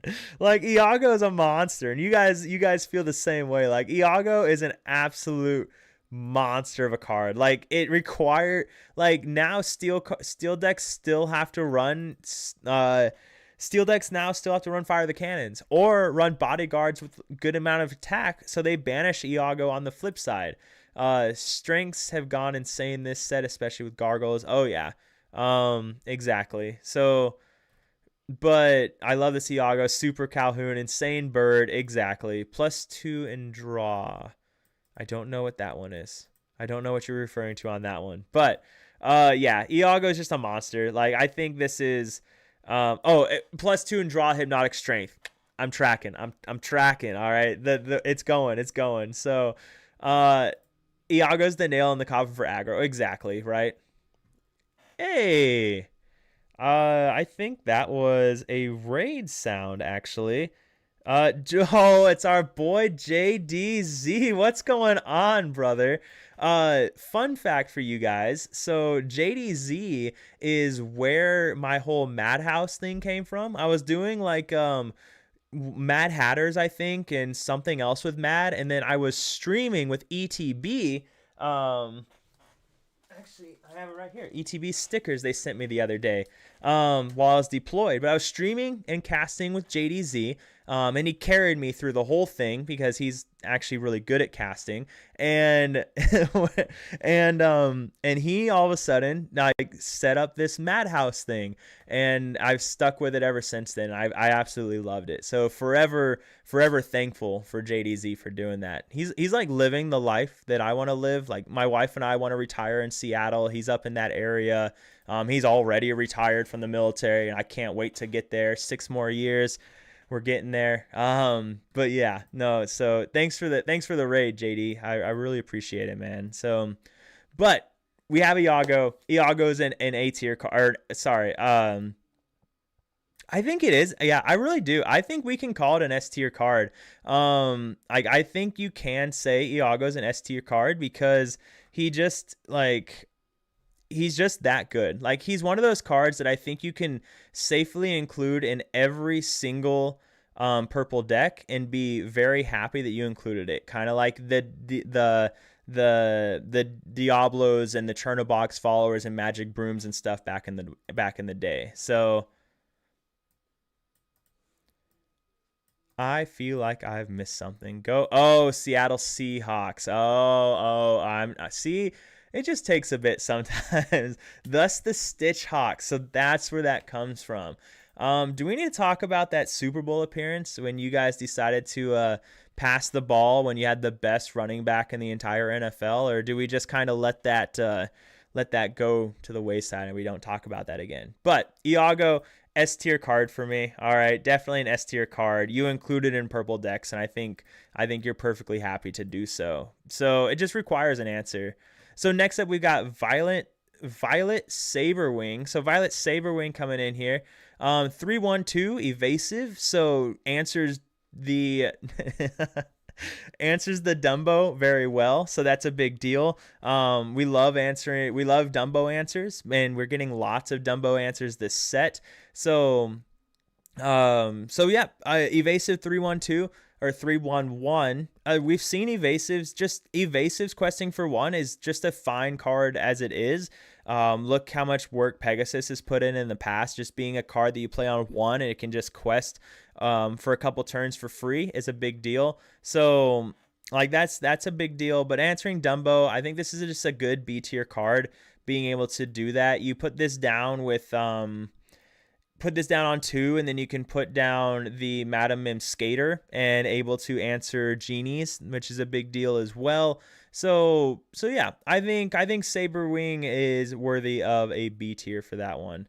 Also for everyone that's joined, a purple Sir Hiss, very good point. Actually, yeah, we've seen a 3/1. Yeah, Inkable Sir Hiss, very very good point.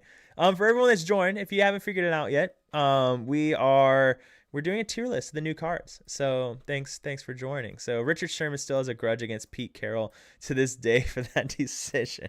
I mean, for good reason. God, Richard Sherman, what a player too. I'm reminded every year during the Super. Yeah. Oh man, poor Seahawks fans. So what a day. Next up we've got Elsa. All right, so Elsa's always a big deal. Right, so 3 cost 1/3/1. When you play this character, you may draw a card. So I think, is this just a direct copy of Maleficent? Was she not? No, yes. I think this is a direct copy of Maleficent. And I do not know how to spell Maleficent, so we'll just put male. No, Maleficent was a 2/2. Okay, so 2/2. But yeah, so 1/3/1, Quest for One. It's a hero and a queen. It works for Queen Censor Core. If you didn't know it, Queen Censor Core is probably my favorite card of all time. So I just love the ability that card, what it can do. It's just never been able to see play. But Jason, of course, you knew that it was a 2/2, but Hawaii didn't work by Russell. Yeah. I don't think Sir Hiss was ever really a great card so much as a card that was necessary based on this. Hey, Markov, thanks. Well, thanks for joining us, man. And I agree. Sir Hiss, when it was saw play, was a massive thing, right? Like it was played because it wasn't necessarily put into decks because of how great it was, but just like you said, it was put into decks because of what it prevented. And so Saberwing doing kind of the same thing here. But yeah, Elsa, when you play this character, you may draw a card. Maleficent 2/2, but I think I think a 1/3 is just better. So, and it does work with Queen Censor Core. Yellow purple is not a bad deck. We saw it win its set champs just the last weekend, I believe, or 2 weekends ago. So is it a B tier card though? Because on turn 3, what else are you playing? If you're Blurple, you're playing your Genies and Iagos, Dumbos, things like that. It is questing for 1. It is another Elsa for big Elsa shift target. But I don't think it's a B tier card. Like I don't think it enables enough for that. So yeah, I agree with Jason. I think putting it in C tier is the way to go for this one. I think that does feel right. Because off the top of my head, I just don't see where you slot it into a deck. So Aurora into Elsa seems okay-ish. Yeah. Again, yellow purple, right? It is another way for yellow purple to do stuff. Yellow purple does in the past suffer with card draw a little bit, so that does help with this. So but yeah, Blurple just has better things they can do on their turn 3 exactly, where they don't want to use their turn 3 to play a 3 cost card. That's why they ramp on turn 2. So yeah, I agree. I think C tier works. If not, I think it's a very low C tier, right on the edge of D tier personally. But it's just so funny because remember Maleficent used to be like this. There was a big argument of throwing Maleficent in your decks as far like even once I started playing in set 4 going to set 6, 7, like there was still an argument to play Maleficent. So anyways, moving on, we've got Duckworth. All right, so Duckworth is a 3 cost uninkable. Cool artwork going on here. The Ghost Butler is a 3/1/2. So good, we like that. All right, so which is really interesting there. But Rush, during your turn, when this character is banished, you may put the top card of your deck face down under one of your characters or locations with boost. So this is really, Markoth said it perfectly. This is really intriguing because that 3/1, as we've seen, is a big deal. We're seeing a lot of these 2-drop cards coming in as a 3/3s. Gaston, Shere Khan, Calhoun from previous sets. So lots of things, but of course there's also the 1-drops. It can come down and clear those things. So the problem is for it to be effective, we need a 1 or 2 drop with boost, or later on, it could also be played later on if there is something to target. But the fact that it also quests for 2 is a really big deal. So he's just enabling a lot of different things. And I am curious about that ghost tagline.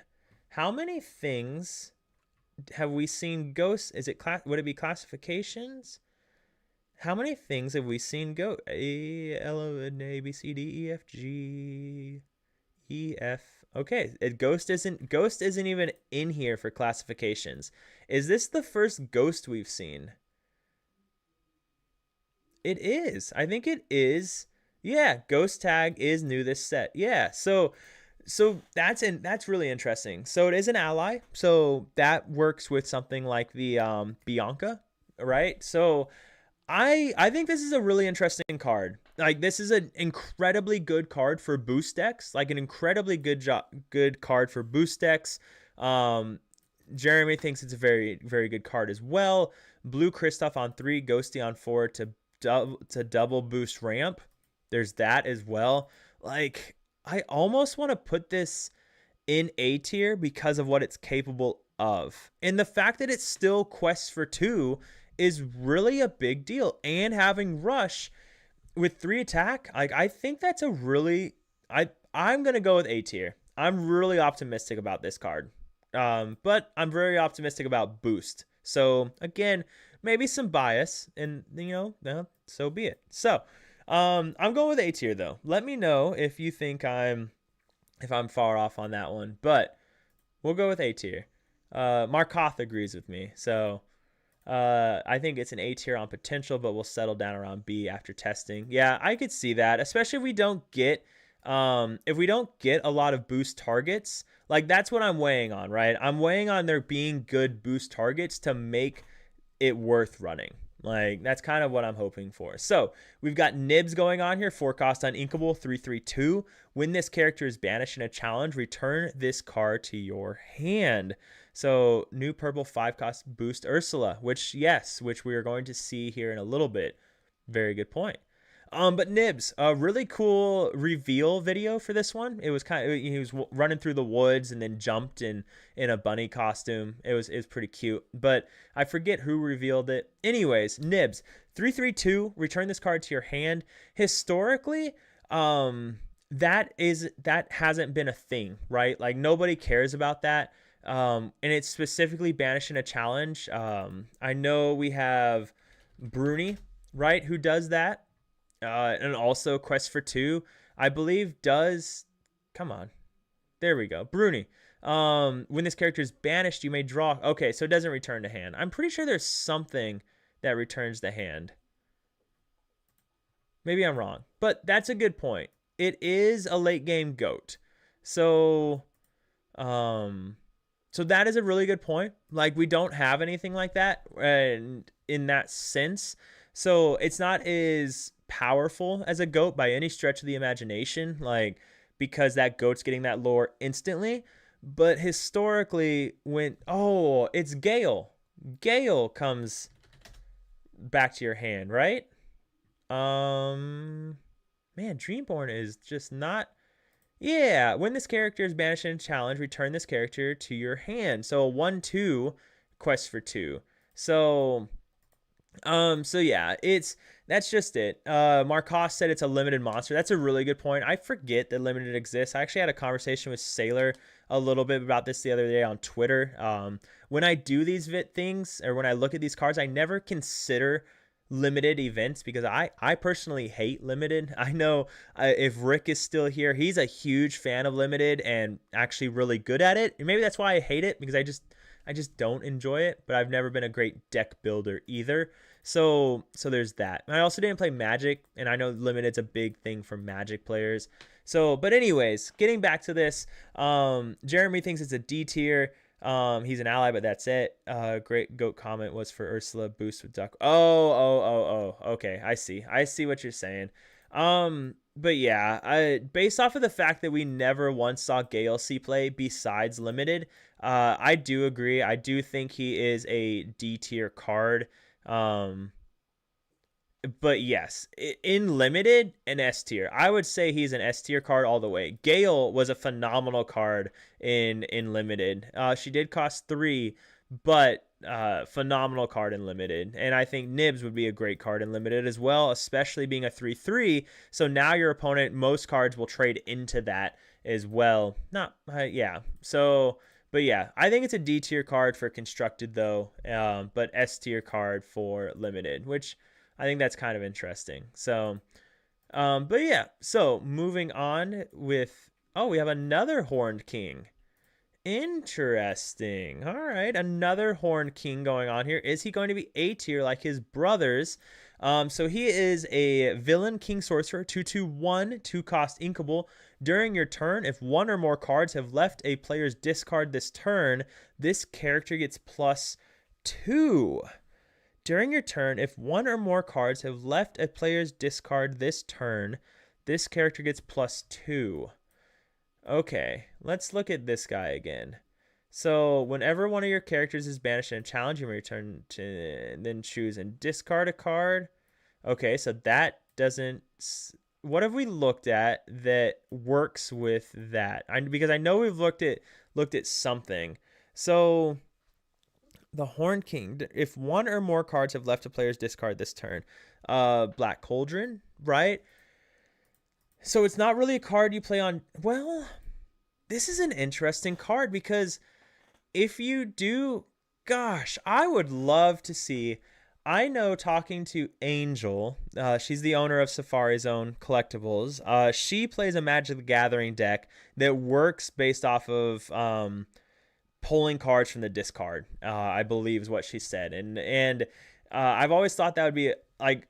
For those that just joined, I put Black Cauldron in S tier card. Like I love the idea of being able to play from your discard. I thought the same thing about Lilo Escape Artist, being able to be played from your discard. Like I'm a big fan of that idea. And so the Horned King getting to kind of play through like involving your discard in your decisions is cool because I like the idea. Again, I'm a huge fan of things that just are different. So now it's including your discard, which in the past your discard has been kind of whatever. Like the only reason it still exists is so people can ask, can I see your discard, to see how many of a card you've played. So Zombie Lilo is going to make this one a little fun. Okay, yeah. Going back to Amethyst Amber being a deck that might actually see play, works with the Horned King. So thank you, Paul, because it was Magicka Dispel that we put in C tier. Whenever you play this character, you may shuffle a card from chosen player's discard into their deck. So you could play this. So now that is an option because right there, now Horned King can possibly be questing for 3 on that turn.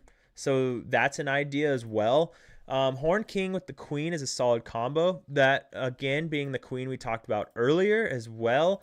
So yeah, I mean, this Queen works with it. Again, Amber Amethyst, but also it also works with the Purple Queen, working with your discard. So choose to. So now you can do this to gain 3 or 4 lore, and then also quest for 3.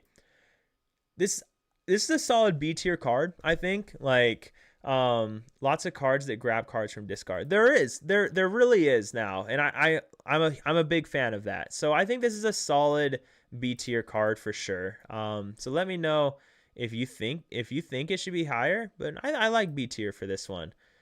Hey, we got Brian here, low A tier. All right, what's going on, Brian? How you doing, man? Are you still? I remember before I deployed, you were a really big red purple player. Are you still trying to make red purple work in the craziness that is this meta? What would you do if I showed up in your stream? Would you be angry? What would you do if I showed up in your stream? What do you mean exactly? I'm confused. I'm confuzzled.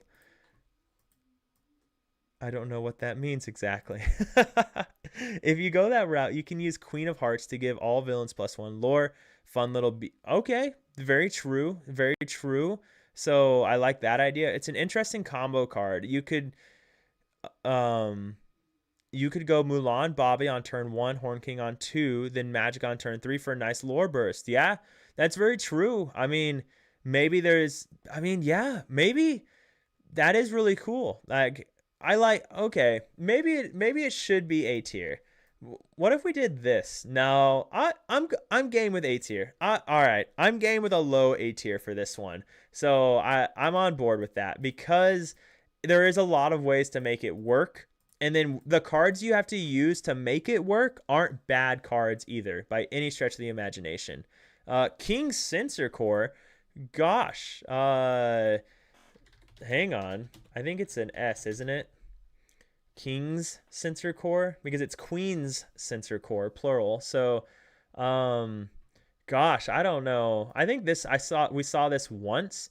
Your Prince and King characters gain resist +1. Reveal the top card of your. Oh my gosh, and he is a king. Reveal the top card of your deck if it's a prince. You may put that card. Otherwise, put it on top of your deck. Yeah. So I mean, just giving it resist +1 is cool. Like, but yeah, I got to top 8 in a set champs, and then I bricked hardcore at locals and and yelled really loudly. All right, and then red purple looks really good next set. Yeah, it does. So yeah, I like A tier for Horn King. I'm a fan of that. I'm on board with that. Next up, we've got Creeper here. So Creeper's really interesting because 5/4 questing for 4, and it's a 6 cost. Now immediately I think of Robin Hood. So, but Robin Hood was a 4/5 quest for 4. No, that didn't work. Robin Hood was a 4/5 quest for 4. And Robin Hood, I know since I've been playing, never saw play. I don't know if it saw any play in set 3 before Ursula's, but it just never saw play. I don't think I saw a deck ever run it at locals or anything. And if I did, I just Zeused it, so where everything was fine. But Creeper 5/4, that 5 is a big deal. Like there's a lot of things that are sitting on 5 health, right? So that is a big deal. And so you're going to quest for 4, and then if maybe they have to trade 2 characters into it. Blurple can get this down on turn 5, right? So turn 5 they can get this down, so that's a big deal. So I don't know. Creeper, it is a vanilla. It is not the most difficult card in the world to remove, but it is going to trade into most anything that can remove it. So that is really impactful. Horn King also works with Black Cauldron. Exactly. Yep. Yeah, it does. And what's going on? Pocknock? Is that right? Thanks for joining us, man. So, but yes, does work really well with Black Cauldron, which I did rate as an S tier.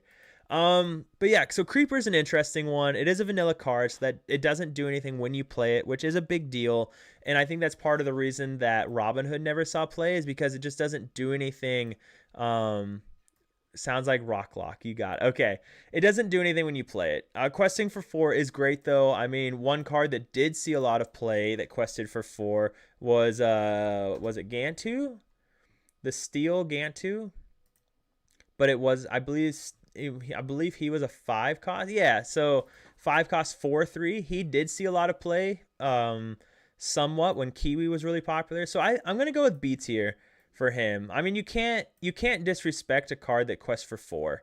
Oh, really good point. So New Orleans could pop this out, and that could be something. So yeah, I'm giving our boy Creeper here a solid B tier, because you can't disrespect questing for 4 like that. I mean, that's a big deal when you're only trying to get to 20. So I think that works really well. I'm on board with that one. Next up, we do have another Magicka Dispel. So for this Magicka, we've got a 5 cost Inkable 3/6/2. Okay, I like it. Whenever you put a card under one of your character's locations, you may move 1 damage from chosen character to chosen opposing character.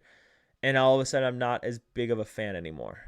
So, Flinger Dingers, right? First thing that comes to mind. So maybe, Brian, I don't know if you ran the Flinger Dingers version of Red Purple, or if you were on more of the song version with like the sharks and the goofies to be able to the power line and the goof to be able to sing really early, second star to the right, whatever package you were on.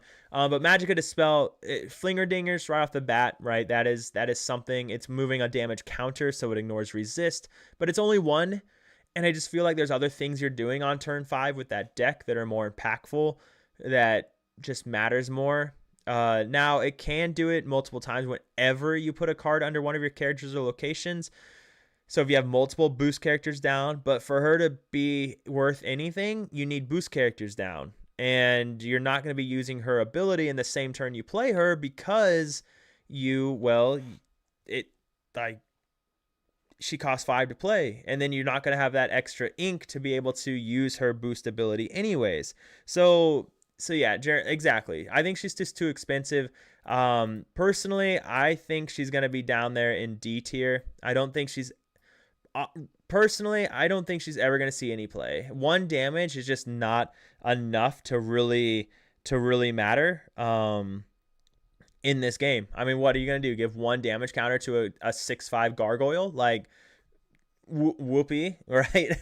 Like, I mean, I think, yeah. I think Magicka Dispel is going to be a D tier card. So, I think we're good. I think we're good with that one. So, now here's a card that everybody has talked about. So, unless you've been living under a rock, you've seen this card. So, when we look at this card, Demona, she's a 6-cost inkable 5/6/2 and villain, gargoyle, sorcerer. So our first gargoyle that we've looked at, when you play this character, exert all opposing characters. Then then each player with fewer than 3 cards in their hand draws until they have 3.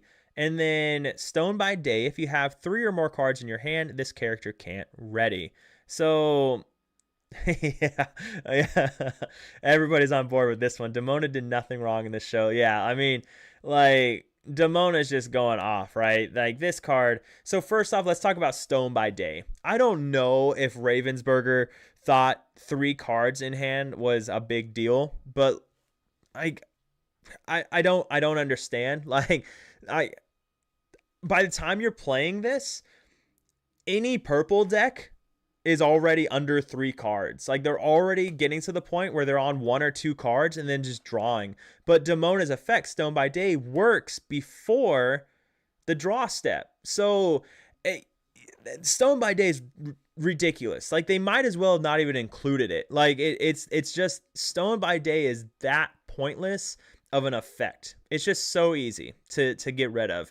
Now, it can play a part for, like, some decks, right? If they can bounce cards back to your hand, and that's going to make it harder for these gargoyles to work. So things like Your Welcome and the 3-cost Maleficent that bounces a card, and all of those things. So that's something. But yes, everybody's got it. Like, this is an S tier card. Like, you can build a deck behind Demona. Like, this is a card that you look at, like Magic Broom, and you're like, I'm building a purple deck. Here's 4 of Demonas. And then you work down from there to figure out how many you want. Now, would you put 4 in every deck? Probably not. She's a little too expensive for that. But Markoth, I think slotting 3 of these straight into, exactly. Like, I think 3 is going to be the magic number. But even 2, like, the point is if you build a purple deck, Demona gets put into the deck.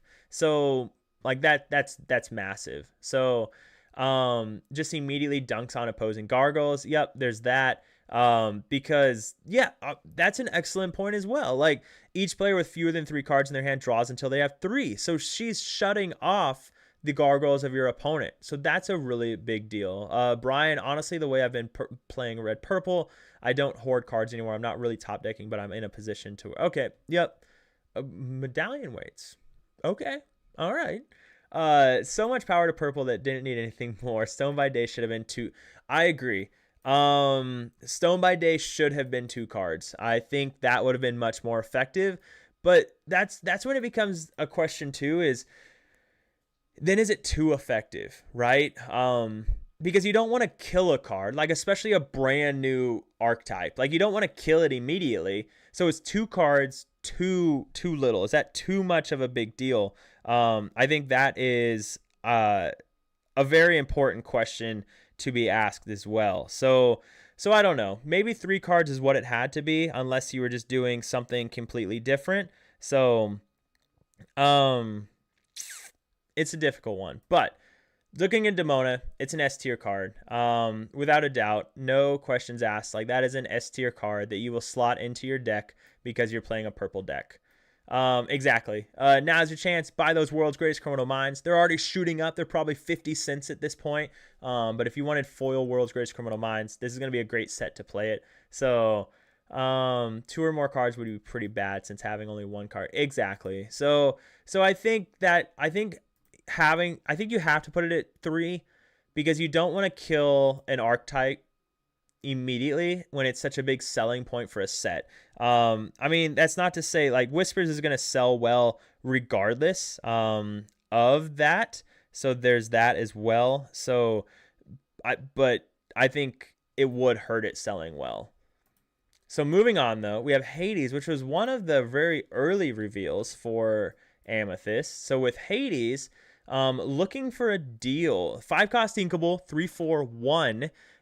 He is a villain and a deity. Deity is a very big deal for another card that we'll see at some point in this stream or the next stream, because we've already been going for a little while. But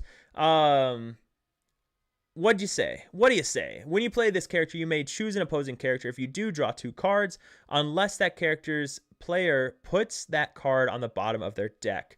So this is a really interesting card, because what's going to happen with this card is you're pretty much always going to get to draw 2, right? Like that is really important to look at. Your opponent, it's too much of a tempo loss for them to just let you banish their card. So when you play Hades, you're essentially playing a body with friends on the other side. So feel like I'm one of the few pretty tepid on this guy. He isn't bad. I just think he gets cut from competitive decks. Yeah, I mean, and he very well could, right? Because maybe he's too slow. He does only quest for 1. He is only a 3/4. So is the draw that big of a deal? And that's the question, right? Because again, you're 95% of the time, you're never going to banish a character with this card. Your opponent's just not going to take that tempo loss. So is it worth your turn 4 as Blurple, or your turn 5 as Purple Steel, or Yellow Purple, or whatever, to draw 2 cards? That's the question. Because it's certainly not to play a 3/4. Like, you don't care about a 3/4/1.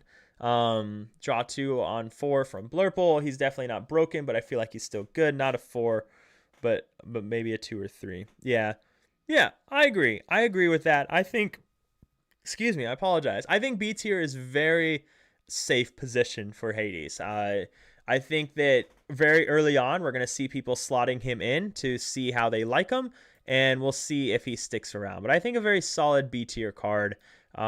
Really good looking artwork as well. I think they did a good job with this one. Who is that one? Javi Solace. So anyways, let's get him back down there. I think solid B tier card for sure.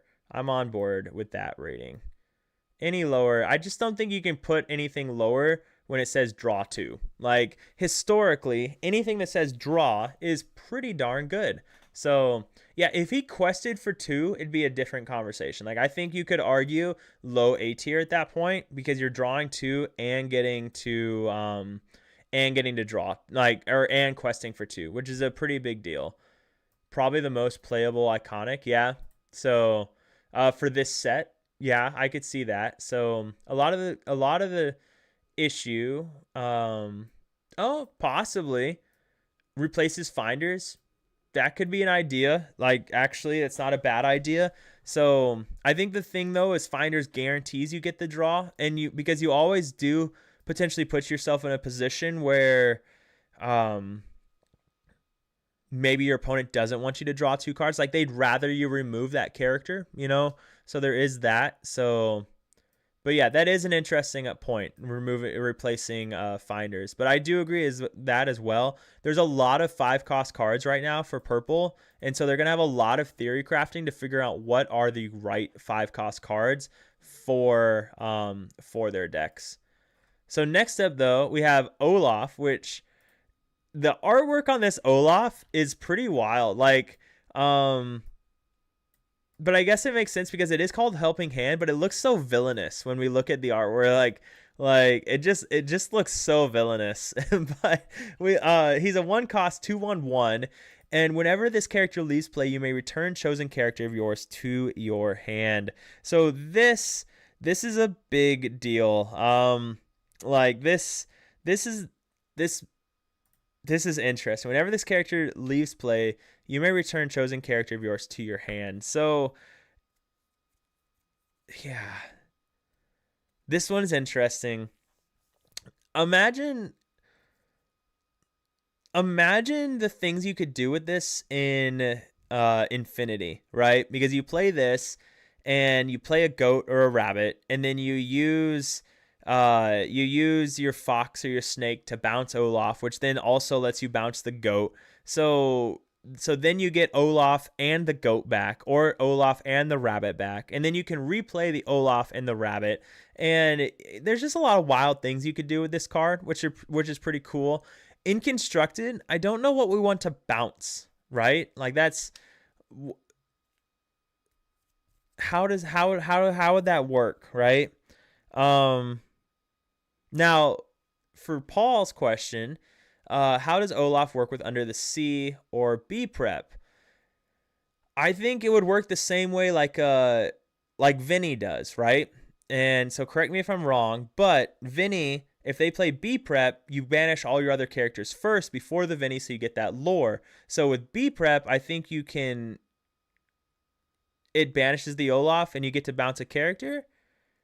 Actions immediately resolve first. That's a really good point. No, Brian, that's a really good point. So the action triggers and finishes so you play the B prep. B prep clears the board, so you don't have the option to actually bounce the character because it leaves the bag first.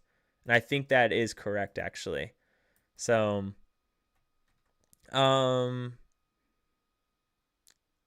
oh, wow. So Jeremy is saying,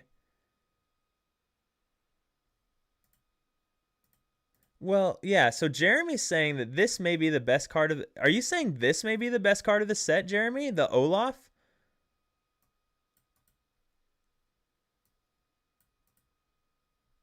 Olaf on 1, Doc on 2, discard your hand, run Olaf into somebody to bounce Doc and scoop. All right, so it does work really well with Doc, so that is something as well. Now the question is, you're removing. That is interesting. Olaf, okay, but like for Under the Sea, if you have a so Under the Sea it could work really well. That's a good point, and that's really relevant right now because Under the Sea is a card right now that's seeing play. So, all right, okay, what do you guys think? Okay, is this an S tier card? I'll let you guys decide on that one because again, I've never been the biggest of purple players, right? It's never been just my preferred play style, which is funny because JDRR is the one who really taught me the finer parts of the game, and well, he is a purple player through and through. So what do you guys think? What is our thoughts on this? Jeremy, yeah, he thinks it's the best card in the set. He's going S tier.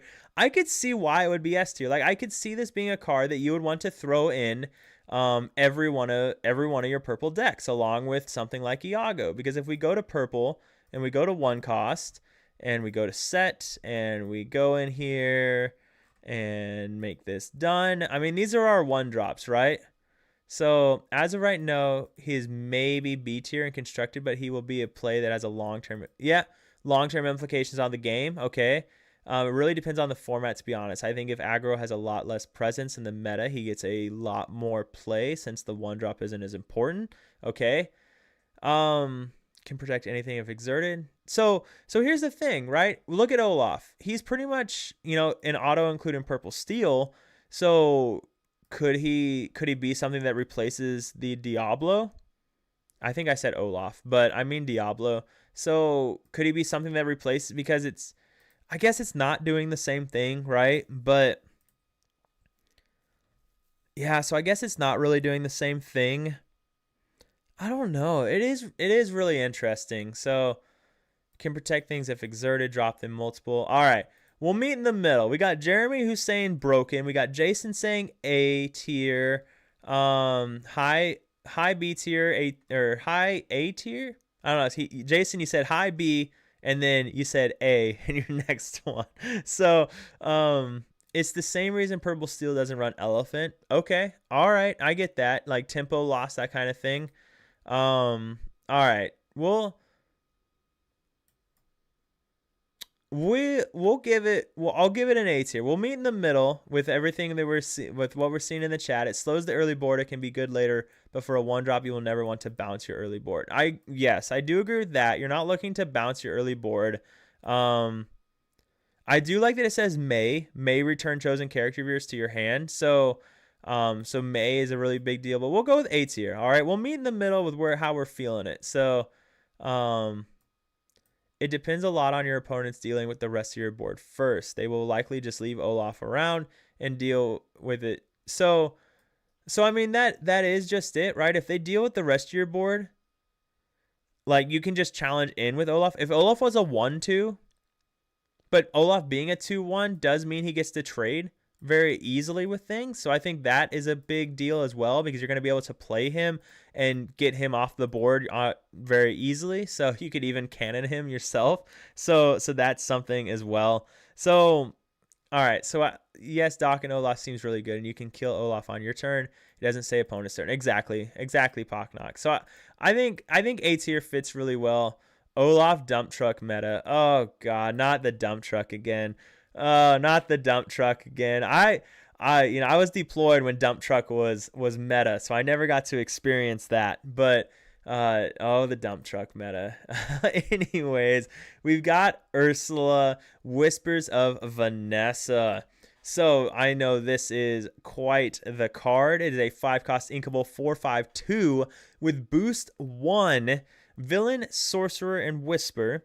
While there's a card under this character, she gets +1 and gains evasive. Like this is a card. Like this is a card. Like its boost is super easy, right? So the boost is really easy here. It can't, we like that. Gaining evasive, questing for 3 is phenomenal. I mean, this is just a good card. Like it really is. 5 is so tight. There's no world where you play this over the other 5 costs.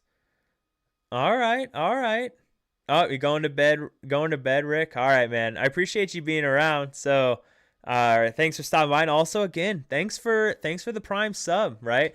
Thank you for the Prime sub. My first one back since streaming. So I really appreciate that, man, a lot. So, so this is another one that's really interesting. So Brian, calling himself out as a hater, saying that he doesn't think this card is as high as people think it is. Again, you're doing a lot with the 5-cost area, but you're doing a lot.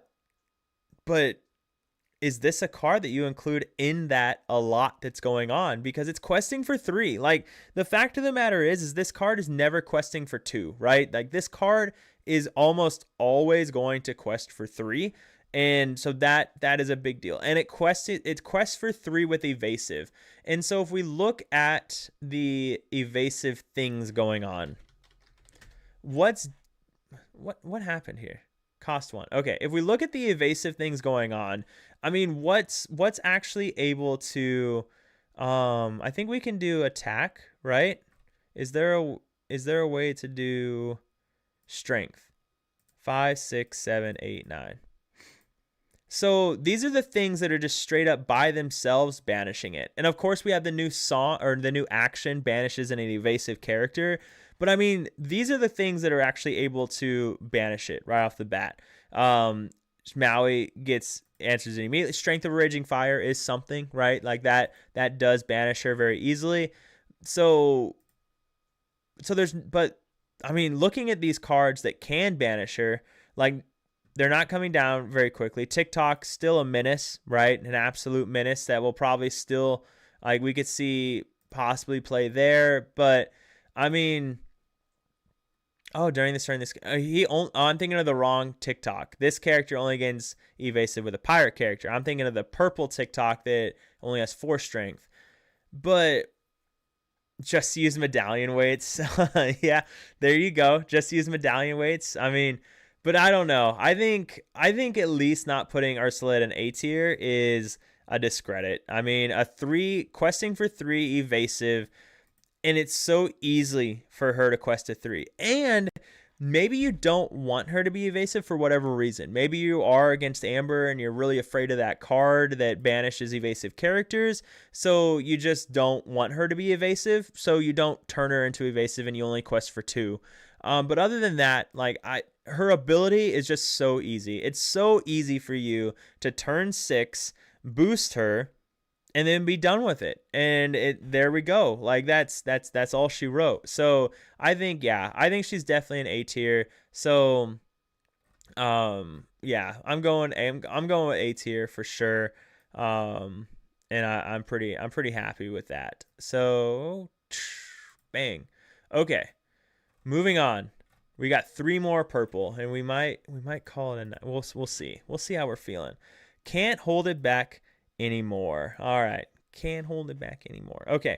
Action song, 4 cost, uninkable. Can you guys, I mean, can we take a second to appreciate the fact that Amethyst got an uninkable card? Like, wow, right? I mean, what are the odds? I mean, sure, yes, they got an uninkable here with Duckworth, but I mean, they don't get a lot of uninkable cards. So, anyways, 4 cost song. Exert chosen opposing character. Move all damage counters from all other characters to that character. Yeah. So exert chosen opposing character. Move all damage counters from all other characters to that character. This one's interesting because again, how? All right. Oh, I could really see it in purple red because there's so much damage. So that's interesting. See, okay. See, so you guys are really high on this. Oh wow. Oh wow. Wow, wow, wow. Okay. Well, so this is why it's interesting because hey, what's going on, Lorcana dude? What's going on, man? How are you? So this is wow, this is really interesting because immediately my thoughts not super high on this card. Like, but all of you guys are actually saying A or S tier. Like that is uh all of you guys are actually saying A or S tier. So that is something. And you have a lot of good points. Markoth, Mulan on turn 1, turn 2 Powerline, turn 3 Hermes, Powerline Sings. So getting to remove something that way essentially. So that's really a good point. I mean, so there is a lot of ways to be able to use this purple green with the new Emerald Damage song and Max Goof. Yeah, that's a really good point. Yeah, what's up, Lorcana dude? What's the dilemma? What do you got, man? So, okay, you guys, I'm convinced that this is actually has the ability to see a lot of competitive play. Like, I got to admit, I saw the uninkable and I was like, what, I don't know how great it can be, but there is a lot of ways to set it up really well. Green has a lot of ways to damage. Also, just being able to exert a chosen opposing character is a big deal as well. So, I think that's a really big deal. So yeah, I'm on board. Singable exert is strong. So Lorcana dude, which is the better starter for Fabled? Powerline or Princess starter? All right, what do you guys think real quick? We'll help Lorcana dude out. Which is a better starter for Fabled? Powerline or Princess starter? I'm going to need your guys' help with this one because I was deployed right when the starter decks came out for Fabled. So I've never bought a starter deck for Fabled. So if you guys have looked at them, which is the better starter deck? All right. I'll leave you guys in chat to kind of help out our buddy Lorcana dude here. Okay. Dude with Gothel dual ink, especially if you're dealing more with heavy damage movement. Yeah, okay. You guys have convinced me. Okay, sing to exert. Shark kills and gets this back. Play it to heal the shark. Oh my god, that is true. That is a really good point. That is a really good point. Markoth is saying the princess is stronger between the two against each other. Powerline if you want future proofing to build new decks. So that is a good question, Lorcana dude. Are you looking for something to build off of, or are you looking for something to take to like locals or something tomorrow? because the Powerline deck does have a lot of cards in there, or does have cards that are going to be good for other decks. So yeah. Anyways, I do like what we're saying about the song. I do like what we're saying about it. You guys have convinced me. It is definitely going to be, I'll put it, I think this is a huge card for red purple. Like I'm going to put it up here. I'm going to put it up here with S tier because I think this is a massive, massive card for red purple. One of the things that red purple does struggle like is if your opponent just never turns sideways, they can kind of just build a board and just quest down to 20 unless you see Elsa. So this is another way to kind of prevent that. So it's giving you another Elsa. It's moving damage with things like Mulan. So I'm going to go with S tier for this. I'm hyping this up and I'm not even going to run it. All right. All right. I bought the Powerline starter, but I feel red green is so weak. Many players said red green is also bad after set 10. Thoughts? Ursula 5-drop plus that song is going to be interesting as well. Very true, Ryan. Very, very true. That is going to be really good. So, and exactly, Lorcana, dude. It's hard to say anything's going to be bad right now. I think we're barely over half of set 10 being released. So there's still a lot of cards for set 10, I think, that we haven't seen yet. We're probably over half, but I'd wager there's, I don't know, 50 cards still. And we never know what they're going to release. I mean, we've seen cards that were released on the last day that completely changed everybody's opinion of the entire meta on what was good and bad. So, but everyone, yeah, they have a good point. Like the Powerline starter deck is, the Powerline starter deck is just going to set you up really well to be able to, is going to be able to set you up really well for future stuff. So I think that's important to keep in mind. So there is that. But all right, next card, we've got Junior Woodchuck Guidebook. JDZ did a really cool reveal video for this one. All right. PG. It was a PG video, but a really good reveal video on this one that he also tied into like a kind of a big Lorcana event kind of video, which was really neat. I liked how he did that. But 2-cost inkable item. Exert this item, pay 1 ink, banish this item, draw 2 cards. So, yeah, this is interesting. So, drawing 2 cards is great. We've seen that on Friends on the Other Side, drawing 2 cards, but it was a song, so pretty easy to do. This one is turn 3, drawing 2 cards, which is really good. A draw engine. Brian's pretty excited about this. Markoth, I hate this card, but it's good. And yeah, it is good. Like, you can do some pretty cool things with this. It works really well with gargoyles because you can kind of just have it sitting there and not doing anything until you need it, right? And so maybe you are keeping your hand low and then you're finally out of cards, but you have a bunch of ink, so then you use it. But you could also use it on turn 3. So there's that. It's just dumb good with crab. Which crab? Crab? Like Merlin's crab? Like like that crab? But this in Infinity with Workshop. Yeah, I mean, yeah, infinite draw and stuff. But I think this is a really good card.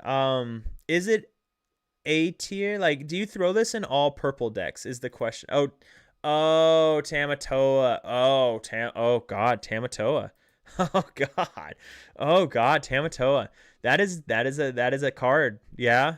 So it works really well with Tamatoa. Of course, for anyone that may have forgotten, Tamatoa being, because we haven't really seen it this set, Tamatoa, getting you to bring items back from your discard. So pretty big deal there. I hope these Tamatoa stocks go up. Not that I'll ever sell my enchanted Tamatoa, but it does make me happy to see that going up. But yeah, getting a return cards. So I think B tier works though. Because again, purple decks aren't crazy in need of draw, right? They've like it. it does replace, it can replace some bad draw engines. Like I've never, you guys, if you guys have watched my videos on YouTube, I've never been the biggest fan of Second Star to the Right. Like having to play a 10 cost uninkable card in a deck that has to alter 7 or lose can feel really bad and really bricky. Luckily there's Tipo, which can clean that up, but yeah, it can just be really rough. So Lorcana, dude, I hope that helped, man. I do hope it helped and helped you make your decision. So, but yeah, so maybe it replaces something like that. It certainly could. Like I don't see why it couldn't. It gives, yeah, maybe. I mean, Tamatoa is not a bad card. 4/5 questing for 2 is really good. Pocknock, yeah, if I'm playing aggro and an opponent plays that on turn 2, I'm really happy. That's a good point. So dig a little deeper is better than Second Star. So there's that debate. With all the evasive hate coming this set, I can see Blurple take a hard pivot to Crab, Guidebook, Demona, etc. as the core. Yeah. And I could see that. I mean, Tamatoa was massive, right, with Popsicle and stuff. So Tamatoa with this, it is slower to do that. And at the same time, Popsicle was able to do a couple different things, but Popsicle was more of a cycle card anyways, a cantrip in that sense, whereas Guidebook is actually drawing you cards for just a little bit more. So so there is that. So, oh yeah, Lorcana, dude, he actually followed the other day when I was doing my pack opening. He joined us right at the end and followed, so really appreciative of him. And yes, he's a very new Lorcana player coming to the brighter side of Disney. So so yeah. But yeah, I'm happy with B tier for Guidebook. I think there's some cool things you could do with it that it does enable. So imagine totally new Blurple item deck with new Ink Runner, Inks. Yeah, oh yeah. There's so many blue items that we'll get to at some point. So, where are we at? Where are we at here? Okay, so we got the Great Illuminary, our first location of the video. So we'll go ahead and make this bigger, and then we'll rotate it like this. Bang. So locations. This is really exciting. I'm really excited to see locations because I'm just a big sucker for John Silver, the 3-cost steel character that lets you, he gains resist +1 and lore +1 when you have locations. Oh, not that. And I just think that's a neat card. So seeing more locations is fun, and I just really like I like the added capabilities that locations give you. So I think that's really cool. But yeah, this is the John Silver I'm referring to. For each location you haven't played, this character gains resist +1 and gets +1 lore. So Great Illuminary, 2-cost, inkable, 1/3/1. Characters gain exert this, draw a card while here. So let's see. Lorcana did welcome by guy. If you have the time this weekend, watch the DLC here on Twitch. High level play all weekend long. Yeah, for sure. So the DLC is going to be great. Like Mark Haas said, Disney Ravensburger will be streaming it on Twitch, and then I'll be streaming it on YouTube because Ravensburger does not stream it to Twitch. But for a lot of people, they like to watch while at work and stuff, and Twitch doesn't work on their work computers. Or for me, I'm not around my computer all day long. Like I have a lot of running back and forth to do, and it's just really easy to watch on my phone on YouTube. So you can also watch it on YouTube. But the Great Illuminary, this is interesting. I'm not really high on it. And the reason is because it only has 3 health. And with 3 willpower, Pocknock kind of just said it there, it gets cleared by everything in this meta. I mean, Shere Khan on turn 2 clears this card. So what's going to happen is I just don't, what's going to have to happen here is you can't really play it on turn 2 unless you're on the play, and they didn't play a Rafiki or like a Captain Hook. And so you have to play it on something like turn 3. And if you can play a 1-drop and move a 1-drop there. And then that's not the worst thing in the world, right? Because if you're playing like a burn deck and this is your turn 3, like they have to answer it because they don't want you to be gaining the free lore and they don't want you to be getting the free draw, and it can replace itself by moving that 1-drop there. So that's not the worst thing in the world either. Aggro decks like Amber Amethyst will play characters, then drop location. Yeah, exactly. So that's not the worst thing. I'm not. It's probably not a two turn 2 card, but it's not a bad turn 4, turn 5 top deck. Maybe even, yeah, like I think it could work there. All right, but hear me out. You have a Monstro on board, the Monstro plus a Luminary combo. What's going on? Size matters. How you doing, man? I'm here too. Size matters? Do I know you in real life? Is that why you're saying I'm here too, or am I just forgetting you? And I apologize very much. So, but the Great Illuminary. So what is the Monstro Illuminary combo? So characters gain, draw a card while here. Oh. Oh, wait. So were you saying like using Monstro? So you move Monstro here, right? And then you can just cycle through your deck looking to look for a specific card because you're not gaining any cards, right? Because you play the Monstro, you exert the Monstro, so you get to draw a card, but then you have to discard a card to draw another card. So you're just kind of cycling through your deck. Yeah. Oh, okay. Gotcha. Okay. I mean, that would be a fun way to lose. Like, but yeah, I do think that for an aggro deck, it could work really well. For a burn deck, it can work very well. For a John Silver deck, I don't know if you'd run in a John Silver deck. It is a 2-cost location, so that can work. So you can auto win with it in red purple. How so? What's the secret? What's the auto win for red purple? Is there something in red that lets you deal damage or something or gain a lore? Dumbo price. Yeah, Dumbo prices are gonna. So Lorcana, dude, we're getting towards the end of the set. So set champs, the last set champs is this weekend as well as the DLC. And when that happens, when we get towards the end of a set, prices always drop because people no longer need the cards for the competitive scene. So you're always going to see prices drop of cards. So this is getting like over the course of like this is going to be one of like the best weeks to buy cards that you think you might want. But other cards like Dumbo are going to continue to drop a little bit because this new set has a lot of counters to Dumbo. So that's something as well. Put a bodyguard in there, exert to draw a card, and the bodyguard protect. Bodyguards do not protect locations. Right? No. Bodyguards do not protect locations. I'm like that would be super cool though. That would be really cool if they did. You mill yourself till you find a shark and play it to board. Keep milling yourself till there are no cards left on. Oh, we know. Oh, so you're using it. Oh, so it's like the So essentially you're doing the same thing with when the yellow purple deck was doing it, right? With the duck and Monstro and all that stuff. So the same kind of thing. Same kind of thing. Go back and read my comment about Illuminary Tunnel's new location. Then add John Silver. You can also play the location that says you can't destroy locations until you destroy that location. Oh gosh, scroll up. Go back and new Illuminary location plays this for free all day. Oh, that comment. Okay, the new, and that's a steel card, isn't it? Yeah, so we'll look at it. So,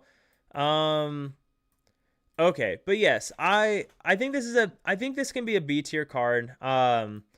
Again, it's draw, right? I mean, anytime like draw always finds a way in the meta. Like draw always finds a way to exert its head to be something worth playing in your deck. And I don't think like it just always is. I mean, even look at even Yzma. Yzma was nothing, and then all of a sudden it becomes one of the best cards in the format, and because something changed. Different version of Moby Duck, but easier to pull off and fits the general deck strat. Anyway, you basically just run a 56 card deck. I mean, that's a good point too. So you have a lot of other win cons, and then if worst case scenario, you get to that infinite loop, and then so why not, right? So yeah, I think this works. So this is interesting because look at look at what we got for purple. For purple, we have 1, 2, 3, 4, 5, 6, 7, 8, 9, 10, 11, 12, 13, 14, 15, 16, 17, 18, 19, 20. So let's go ahead and do, so we know where we're at if we come back to rating cards and see more. So we got 20 cards here on 21 October. And then let's go ahead and, yeah, we'll just leave it like that. So we got 20 cards here on 21 October. And then how many cards do we have on Amber? And look how many cards we have in S and A tier for Amber compared to Amethyst. So, but we have 1, 2, 3, 4, 5, 6, 7, 8, 9, 10, 11, 12, 13, 14, 15, 16, 17. All right, so here's where we're at so far. 17 and 20. And then let's go ahead. We can do one more. We can do one more color. What's our next color? What are we doing? Green. Green. All right. All right. We got one. We can do one more color. And then we're going to call it a night. We'll do half the cards, right? Or half the colors. So, first up we have blue, a 2-4-1 coming in here. So, 2-4-1, turn 2. My spidey senses are tingling for Headless Horseman. I mean, it would make sense, right? How can you just show the pumpkin, but you can't show like the other, 90% of his body? So it would make sense. Now, I am curious. Is there a blue shift that we needed a 2-cost blue? Blue. Come on. Oh, yeah. I'm counting on it. Amber Steel is going to get way better at the end. Oh, yeah. Something's going to happen. There is a blue shift. Okay. So there is a blue shift. So let's go ahead and pull him up real quick because these go hand in hand. So let's talk about these guys. Bang and bang. Okay. So we have the shift target. So the baby shift, 2-4-1. Okay, so we have a 2-cost inkable, 2-4-1. Really good stat line. I mean, as a 2-4, it's hard to get rid of. Can't fire the cannons to stop the shift, things like that. You have to strength it. So, and then we have the 5-cost. We can go ahead and remove that. We have the 5-cost shift 3, 4-5-2. When you play this character, choose one. Each player draws a card. Each player chooses and discards a card. So that is interesting. Now, one thing is the fact that you're shifting is you're losing a little bit there, right? Because you're losing that extra character. So now if they remove the blue shift, they've essentially removed 2 characters with your assistance in doing so. So drawing the card is kind of helpful, right? And so that's something. And we have seen some other discard options. But do you really want to discard yourself? That probably not. Probably not. I am curious. Where's my boy at? This one. I want to look at this one really quick. During your turn, if one or more cards have left a player's discard. So, okay, blue and blue. Hi, baby. Are you going to bed? Yeah. Okay. Probably in there. Care about me? What? Did you know they care about me? No. They love me more. All right, Lorcana, dude. So, okay. So, there's also the 1-drop blue, so you can land the shift consistently. Oh, there is a 1-drop blue? Hang on. Blue. Blue. Wait, what are you doing? Blue. Bang. All right. Okay, 1-drop blue must not be here yet. Okay, but I believe you. So, okay. So blue on 2, Singer on 3, shift blue 4, cycle hand, sing Circle of Life. Very good point. So it does, again, we were talking about Circle of Life earlier. I'm a huge fan of Circle of Life. I love that card. I think the deck can be something. I think it already is on the verge of being something. So this enables that really well. And it's just a great singer for it. So yeah. Oh no, it's Little John. Okay. All right.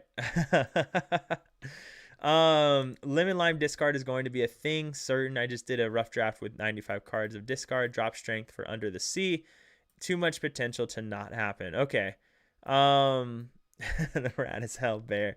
So yeah, I like it. I think again, but I'll admit it, bias, right? I love me some shift targets. Like I love the potential of shift targets. I've always been on it, even with Amber Steel back in the day when there was the argument of going the Wochuk route of no shift versus shift. I was always on the side of shift just because I love the explosive capability of what a shift target gives you. And I just like that. And I like that again.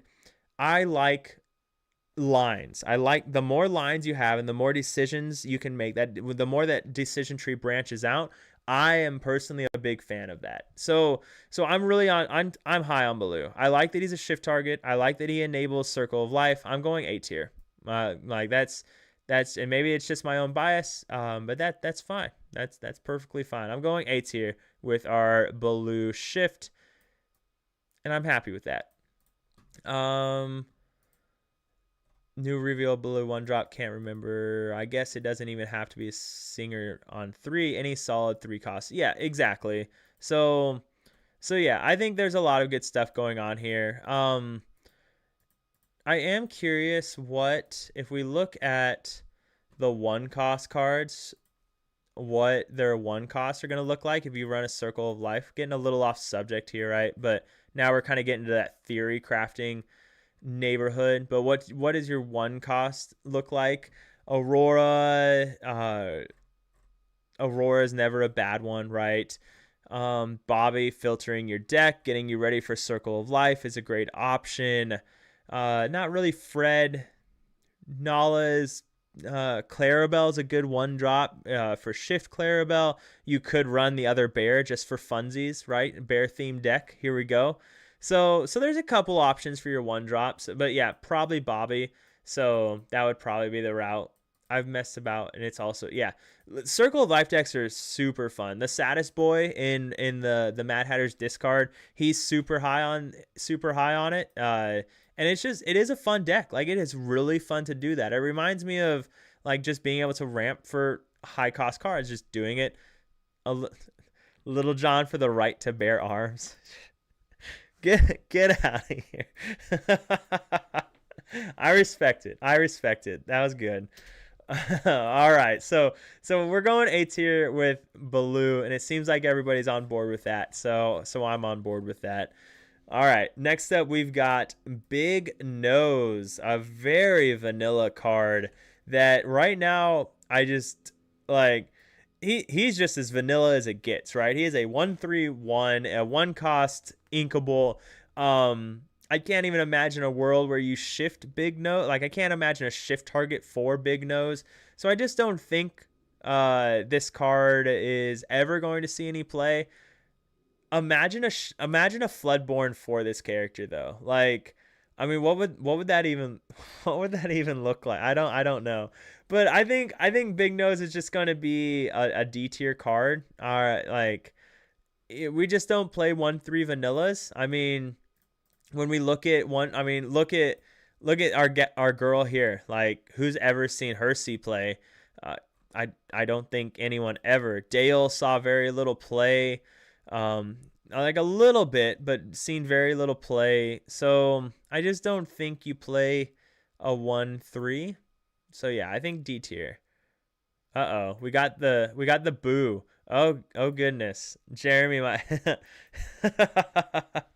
fun fact: this was the card that spoiled Headless Horseman.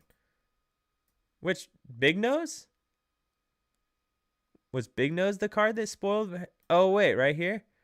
Thou art pretty as a brawl. Thy hair is as dark as a moonless night. Thy cheek in red leaves a fall. I love to sit and watch your fight. Was this the card that spoiled it? Because nothing back here, right? That isn't Headless Horseman. Oh, is it because of the pumpkins? The shadow on the wall behind? Is that like the Headless Horseman? I don't see that spoiler. People smarter than me saw that one. It's Ichabod and whatever her name is dancing. Oh. Interesting. What what Disney movie is the Headless Horseman from? I guess is my question, because Ichabod, I don't know that character. So I need to watch that Disney movie. So Ichabod. Oh, there we go. Adventures of Ichabod. Oh, it's from Mr. Toad. Oh. Okay. All right. There we go. You went better on it. Okay, so everyone agrees with me on D tier. Okay, good. All right. Perfect. I'll have to give it a watch then. I'll have to give it a watch on so I can be on board. Okay. Sweet. We got Big Nose. We're on topic. We got our first D tier for the set, or for green. And next up, we've got Webby Vanderquack. We saw Webby Vanderquack in Amber earlier. She was a D tier. Is this one going to be different? 1 cost, inkable, 1/1. When you play this character, chosen character gets +1 attack this turn. No. Is this another D tier already? It is a very good Halloween movie. I will have to watch it. Fun fact, my wife and I have a Halloween tradition. Well, it's an October tradition. We watch all the Twilight movies. Every October we do it. So, but A tier? A tier? No, you're not saying Webby's an A tier card. Okay, is there a shift? Okay. All right. Okay, let's get the shift. Oh, they haven't given us the shift yet. Okay. Hang on. Let's go to Discord. Let's scroll to the bottom. Where is our Webby? Webby. 4 cost. Okay. So let's do this. Bang. And then let's do background remover. Bang. Okay. Look at that. I'm a wizard. All right. Bang.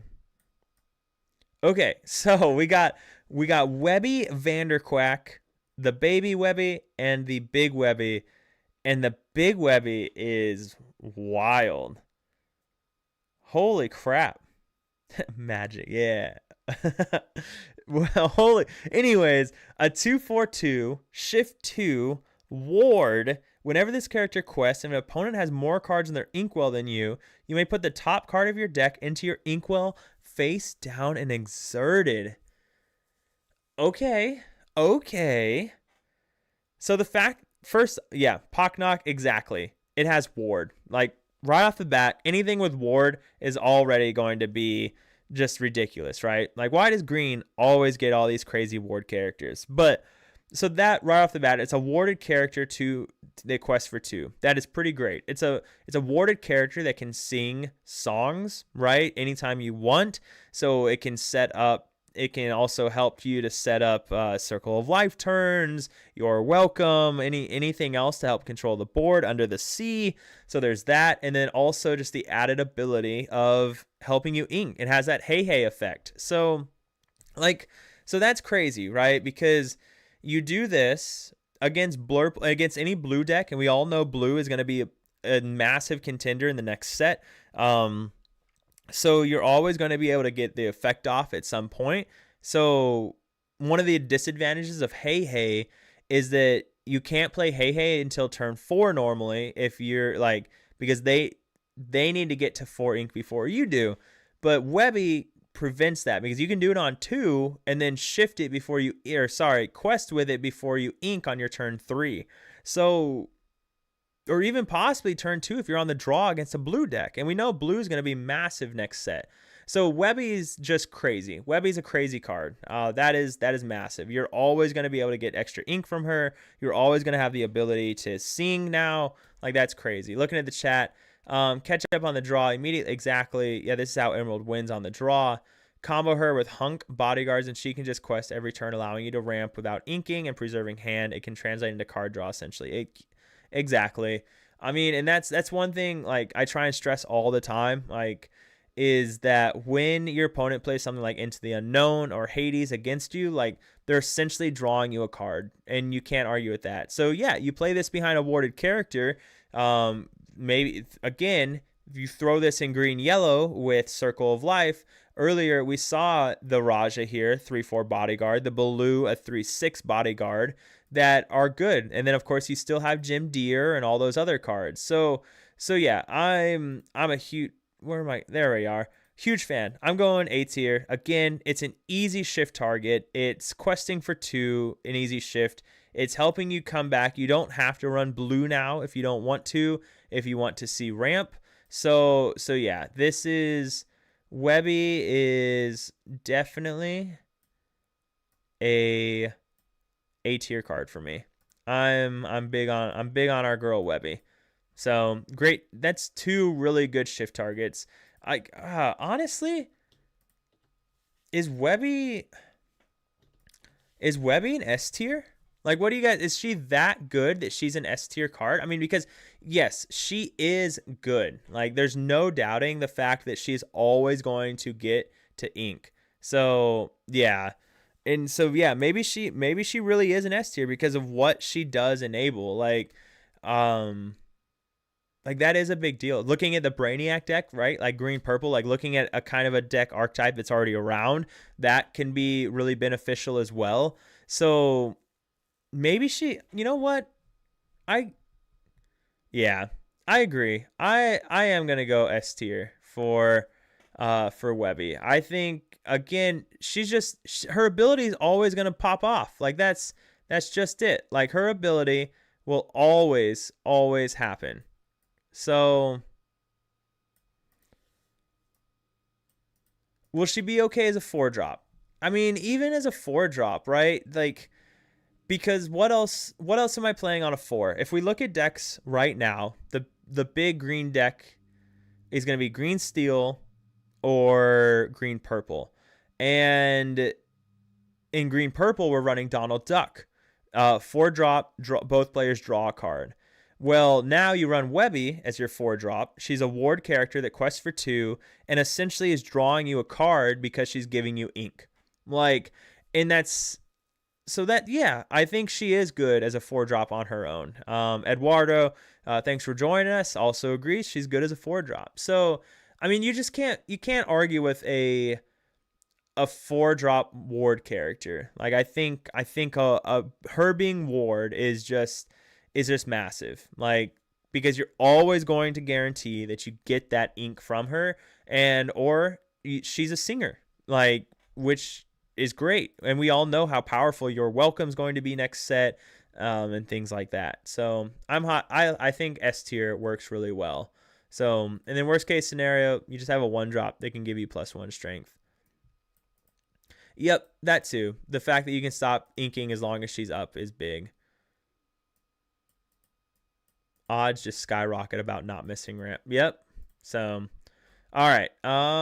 Let's get out of here. Let's scroll back down. Webby. Okay. So Vladimir. We have another Tangled. What do you guys think about the Disney Tangled crew they've casted? Anyways, Vladimir, 6-cost inkable, 5/6/2. Whenever this character quests, you may banish chosen item. 5/6/2 is not a bad stat line. Again, whenever this character quests, you may banish chosen item. He's got a great hat that he does. But when we look at this card, Circle of Life could be an option. It's another high statted card that quests for 2. 6 health is nice, doesn't get banished by a whole lot, and trades really well with 5 attack. So that's nice. And we know items is going to be something. We have Black Cauldron. We have Recovered Page? Yeah, Recovered Page. We have Webby's Diary. Yeah, Webby's Diary here. So there's options, right? I think he's not the worst card in the world.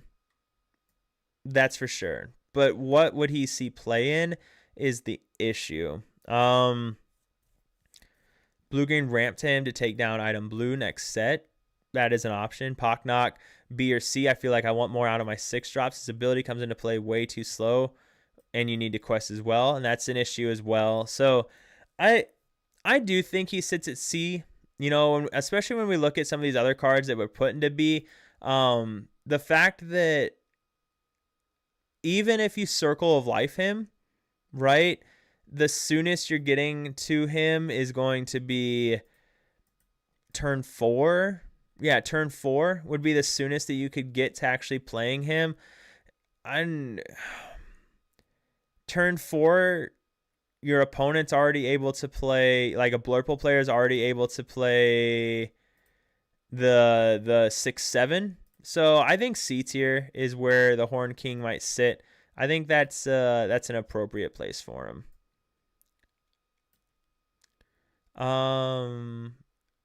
As a vanilla, he is 1 cost too high. Yeah. John Silver, Max Goof, Basil on 6 drops. Must be in a ramp deck or ally. He is an ally, so Scar would draw 6 off of him. So there is that, right? You could that is a massive tempo loss though. Like that is a massive tempo loss. If you're playing Scar on turn 4 and then you play this on turn 5, yes, you get to draw 6 cards, but at what cost? And is there time to recover from that?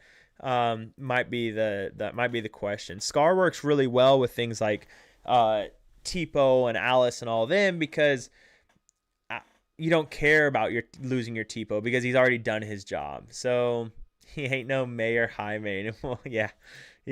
So, but next up we've got Flintheart Glomgold.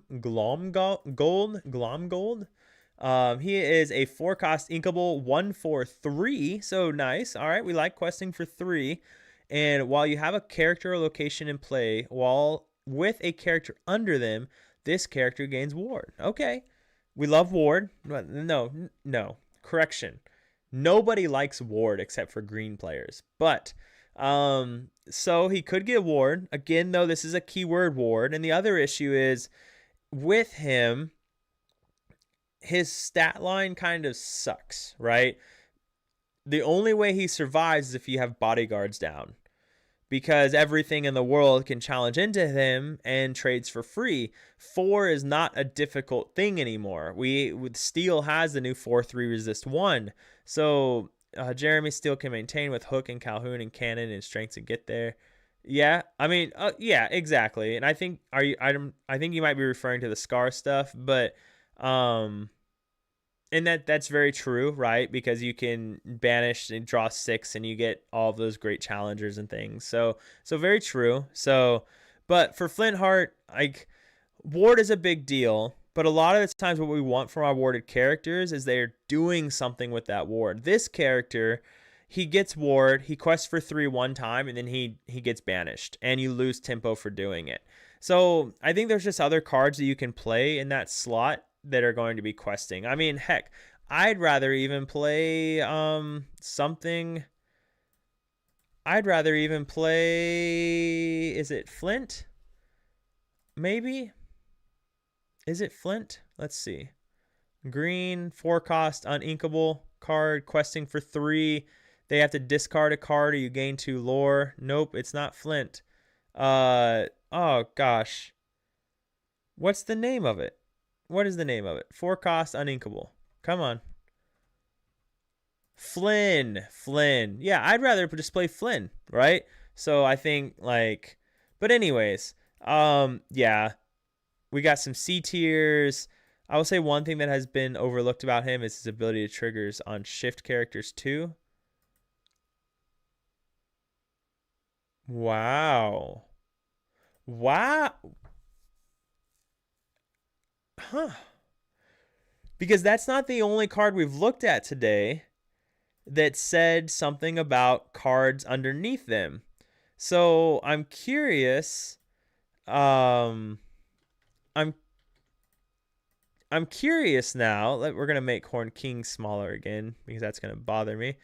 But I'm curious now what other cards we may have missed that could work really well with the fact that it doesn't have to be boost; it can also be shift. But I do agree. I'm leaning towards I'm gonna put him in C tier. The fact that he can have ward, again, I just don't know if you can put a ward character as and say it's a useless card. Like, I think where there's a will, there's a way for a ward. And he still does quest for 3. Realistically, I don't know if he'll ever actually see play. So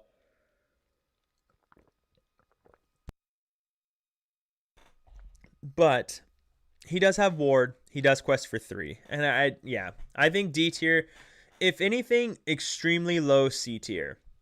High D tier. But yeah, he also synergized with You Came Back, which has a lot of hoops because it's shift characters in green steel. Yeah. Yep, I'm okay with C tier. I kind of like that route. All right, Hook Hand. So, Hook Hand, another high stated character. So I definitely like Hook Hand more than Vladimir if we're looking at high stated characters. 6/5, quest for 2, but 5 cost, so coming down a little bit earlier. So looking at this card, 6/5 is nice. Like that trades into a lot. Like it really does. But again, he is vanilla. Like that is a very vanilla character. Again, we're getting a lot of these high stated characters that are just kind of doing nothing on turn 5 for green.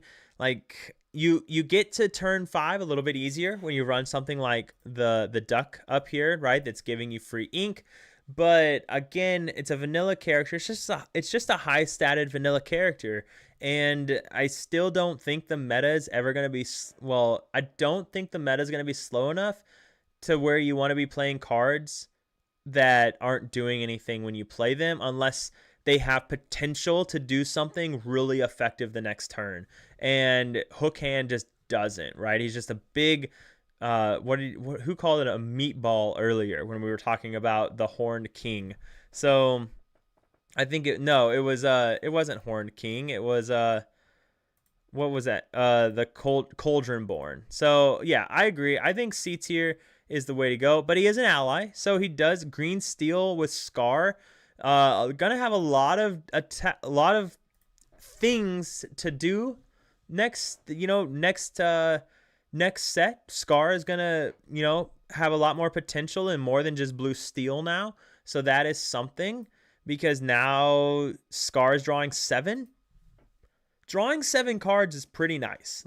Drawing 7 cards is pretty nice. So there is that. So, but yeah, I agree. I think C tier is the right way forward for this one. So, all right. Let's see here. So next up, we've got Emily Quack Faster.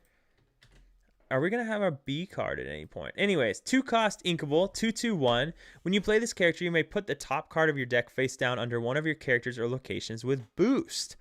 When you play this character, you may put the top card of your deck. Okay, so she's an enabler.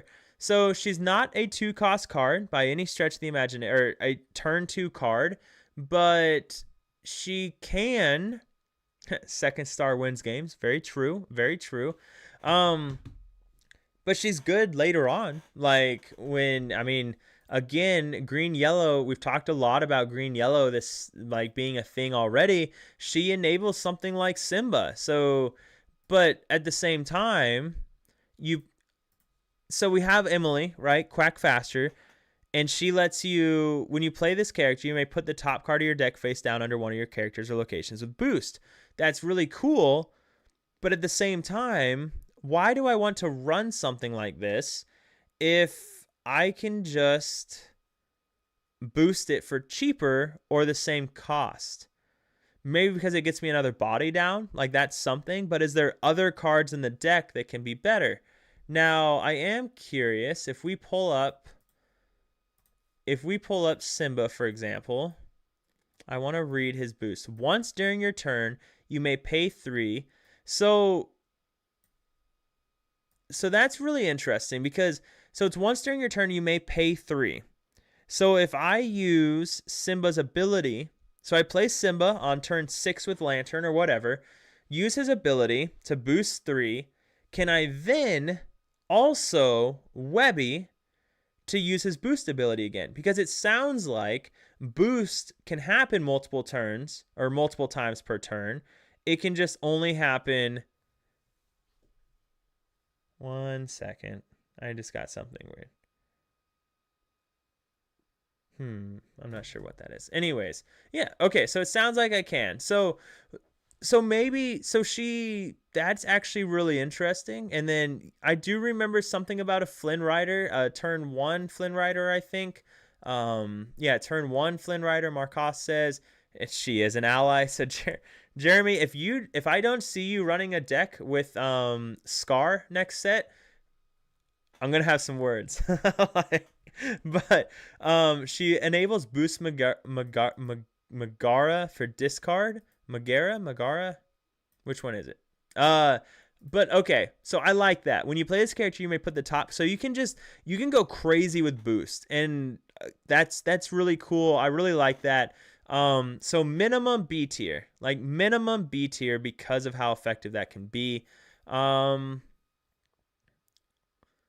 Could activate aerial boost for lemon lime discard with songs. Okay, all right, very nice. So okay, all right. I'm I think if you run a boost deck, you run her in it. Now the question is she A tier or is she A tier or is she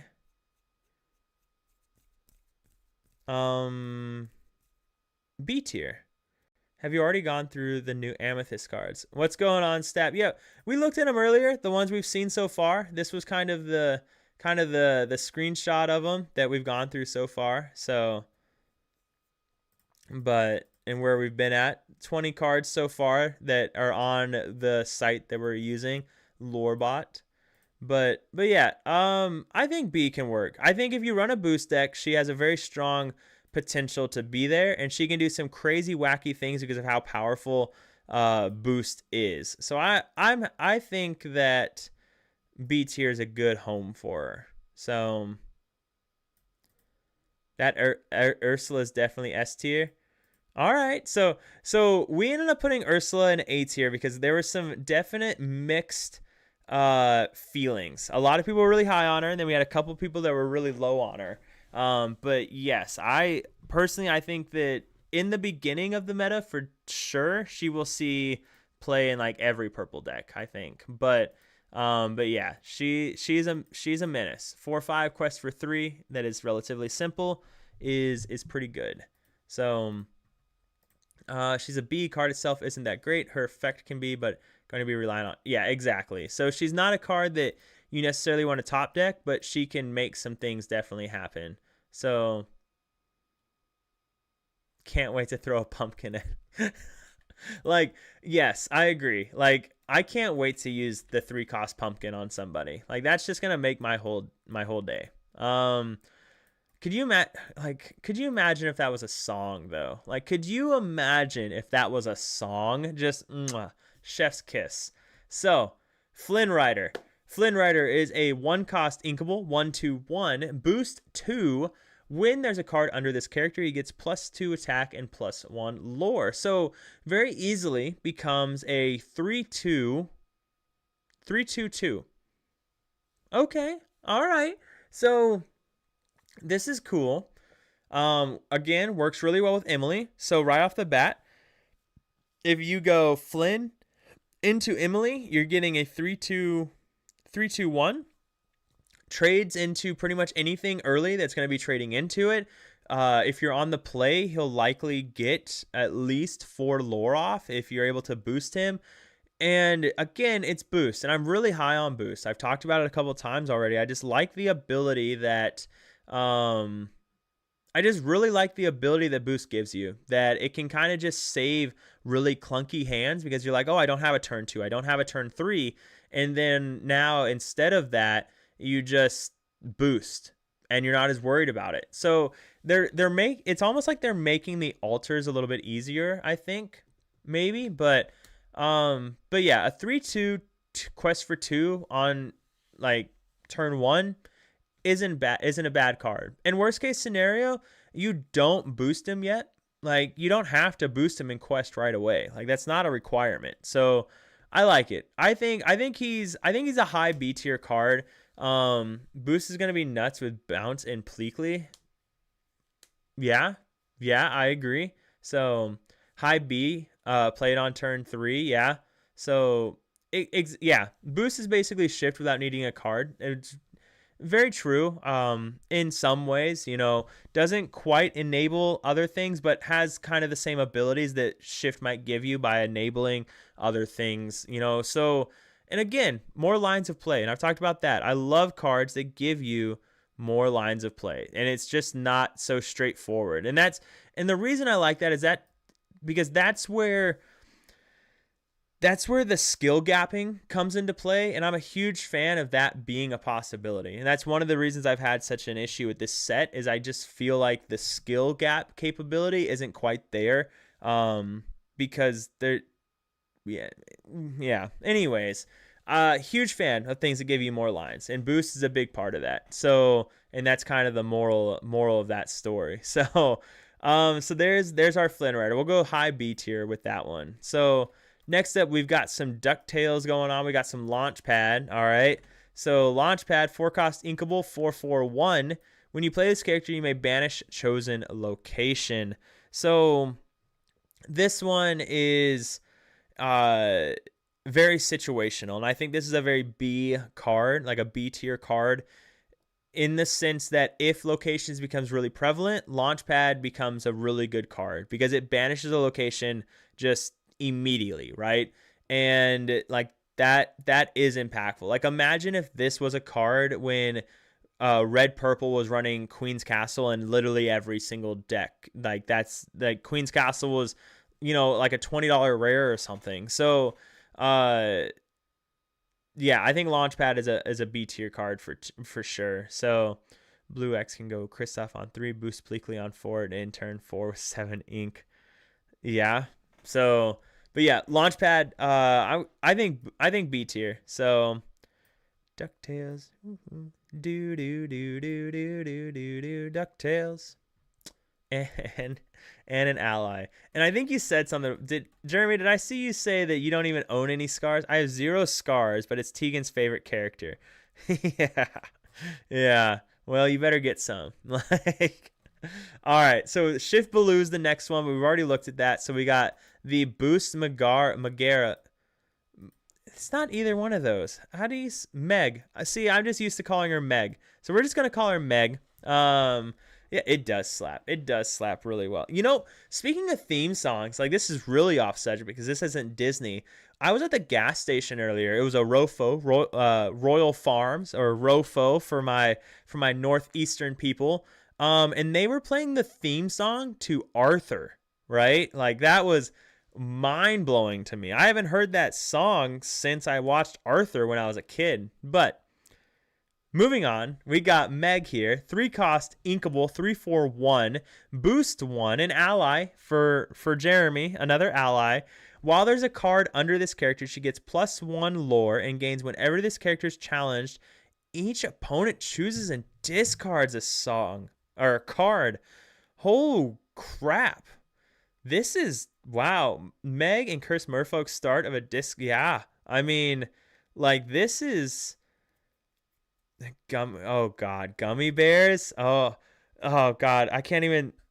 I'm a gummy bear. Oh, I can't think of how it goes, but I know they're riding around in the car, the convertible. Anyways, Meg is wild. Like, this is, oh my gosh, and it's so easy. It's so easy to activate her, and she quests for 2, and when you challenge her, you have to discard a card. Like, I mean, that's wild, right? And yes, you go Curse Merfolk on 1, Meg on turn 3, then you boost her on turn 4. Like, man, yeah, this is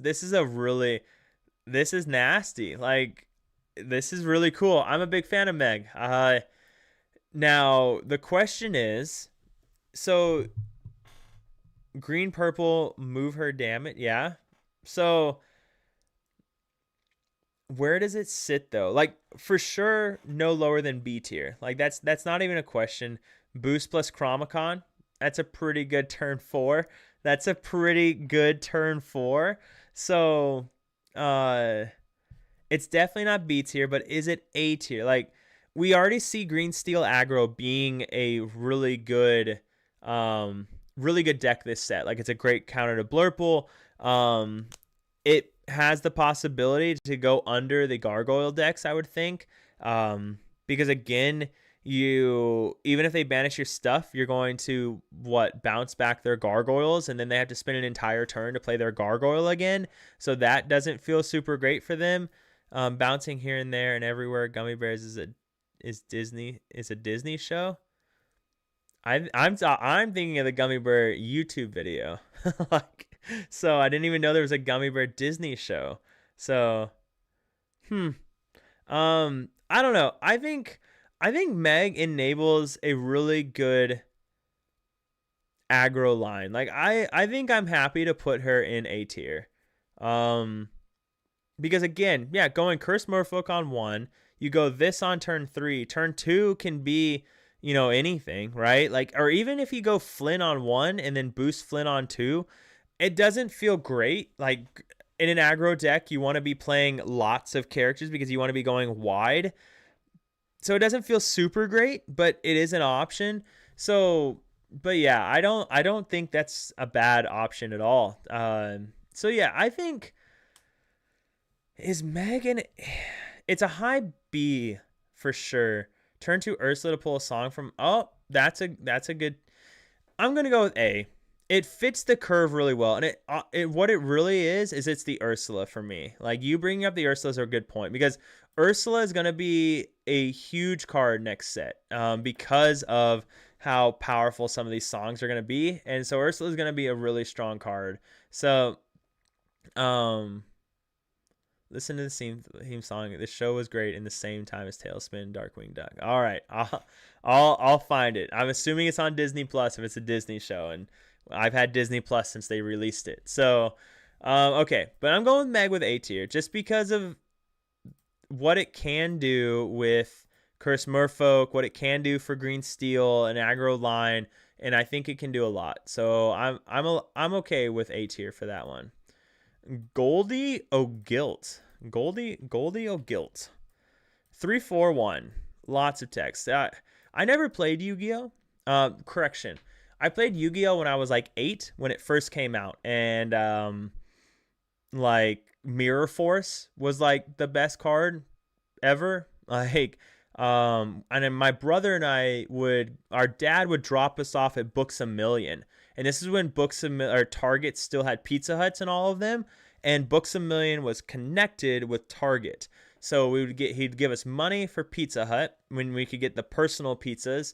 And he drops off at Books A Million. And we played Yu-Gi-Oh!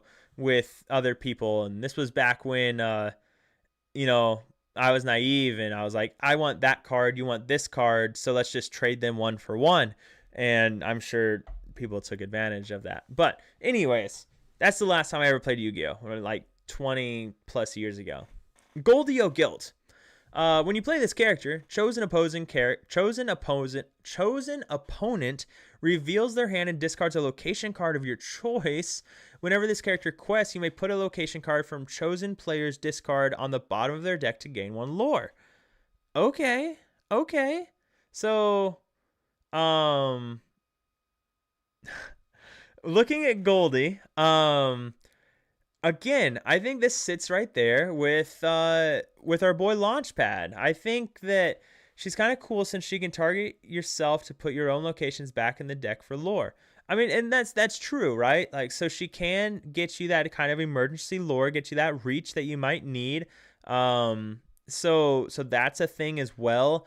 It kind of, like, your opponent no longer, if you play Goldie, your opponent no longer really wants to put a lot of damage on your location unless they can clear it in 1 turn, because now you can just get rid of it. Like, let's say you play a library, they put 7 damage on it, but they can't clear it, so you just Goldie it because you're going to lose it anyways, so you might as well get the extra free lore from it. So I think Goldie sits right there with Launchpad, and for the same exact reason, in that if locations becomes really popular, and we're seeing Like, you know, I looked over here on the Discord. We have all the spoilers that come in here, like location, location, you know, location. We've seen quite a few locations. So they're pushing it again, which I'm really happy about. And so I think if locations are going to get popular, Goldie starts to see a lot more play. And because she's good. So definite B tier card for me. She's kind of, yeah, yep. And then B tier only if location. Exactly. So, okay. Scrooge McDuck. Okay. Wait. Oh, no. We kind of looked at this card earlier, but okay. So, 2 cost, uninkable, 0/2/2. So, good stat line. When you play this character, draw a card, then choose and discard a card. When this character is challenged, return this card to your hand. No damage is dealt in that challenge. So, the steal location that reduces the cost of your other locations immediately puts John Silver back on the map. Yep, Marcotte, that's you're talking Jeremy's language. He was bringing up John Silver earlier. So we will get to that one. Probably I might do this again tomorrow. We'll see. So this though, earlier we were talking about, you know, turn, like what do you do with your turn 2 with if you play Curse Merfolk on 1, Meg on turn 3. This could be your turn 2. And it's not a bad thing. It's not a bad turn 2 at all. Like, because it's not getting removed, right? And what happens is now you play this character, draw a card. You have an infinite way to draw 2. Now, with that being, or not draw 2, you have an infinite way to quest for 2 because it never goes away unless they fire the cannons or they have to use Into the Unknown on it. And you're never upset if they use Into the Unknown on it. So that's perfectly fine. So this card probably just sits there questing for 2, or it gets that it's a better Lilo Escape Artist. That's what it comes down to. Like, Scrooge McDuck is a better Lilo Escape Artist. Yes, he's not inkable, but like he gets to come back into play and without any of the negative side effects. So it's, yeah, like Scrooge McDuck is a wild card, especially for green steel aggro. Yeah, I think he's an A tier card. I really do. So Jeremy, you know, sorry, but Lilo works with Tramp 7 and Chromicon. That's very true, right? So that is something. But here's the thing, right? So yeah, Cannon kills him. Cannon banishes Scrooge McDuck immediately. So even Ched is, maybe I'm the only one that sees a lot of potential with Scrooge. Because Ched also, thanks for joining us, man. Saying C tier. So, but here's the thing, right? If Gargoyles ends up being this monster of a deck, we're losing a lot of targets for Cannon because it becomes harder for Cannon to be impactful. But at the same time, if we're seeing decks like green-yellow pop off and green-blue pop off, then we still need easy answers for Clarabelle. So maybe my opinion of, it's definitely not S tier. Like, I could never put it up there with our ducks up there, but I don't know if I feel, because it just works so well in an aggro deck. I mean, you're playing this on turn 2. You play turn 1 Curse Merfolk, right? And then turn 2 you play this. Turn 3 you play Meg. If they go after your Curse Merfolk, they discard a card. If they go after this, it comes back to your hand. So on turn 4, you now get to play this and boost your Meg. So there's that. Or, and it, I'll tell you what though, because we have a few of you that are saying C tier, and then Pocknock's with me on A tier. So we'll meet you in the middle. All right, that's what we'll do. We'll meet you in the middle on this one, and we'll go B tier. But I think Scrooge McDuck, the 2-cost uninkable, I think we're gonna see quite a bit of them. I really do. I really think we're gonna see quite a bit. But we'll meet in the middle. I'm a fair guy. Okay, so all right. Akela? I don't remember. It's been so long since I've seen Jungle Book. So oh yeah, if it was inkable, it would like I wouldn't even humor you guys in C tier or B tier. Like I would just immediately put it in A tier, if not S tier. Like if it was inkable, yes, we wouldn't even be having a conversation about it. So looking at it, 251, pay 1 ink. This character gets +1 this turn. I mean, this is kind of a cool effect because it can essentially have as much as you want. Exactly, Markoth. It's a chunky Stitch, and for those that don't remember, because he never really saw any play, he was a great limited card, just never a good constructed card. And I know a lot of people just hated this card in general because there was the great debate of where do you put it in your binder. All right, because its number was a little bit different. And I'm talking about this 626 Stitch. It's 2/6 where the amber cards go.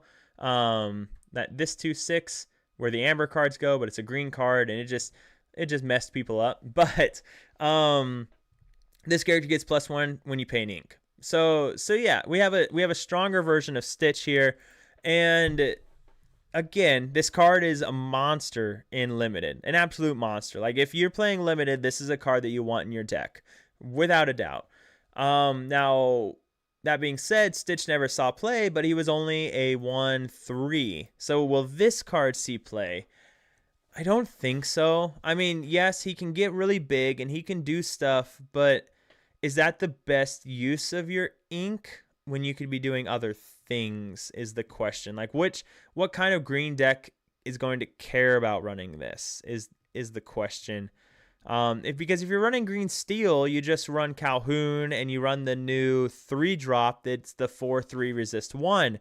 So I don't know if there's a world where you actually run this card. So I'm gonna go C tier with it.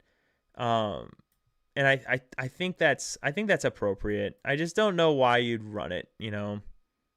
If it had evasive, sure. But with no evasive, I think it's going to see just as much play as Stitch did. Yeah, exactly. Yeah, good card, but just nothing needs it.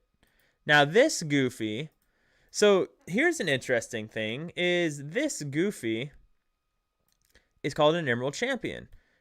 He is the only champion I think we've seen, right? So are we going to see champions for all the other colors come out this set? I don't know. I guess we'll find out. But 5 cost uninkable. This card should look familiar because they showed us this card quite a ways back.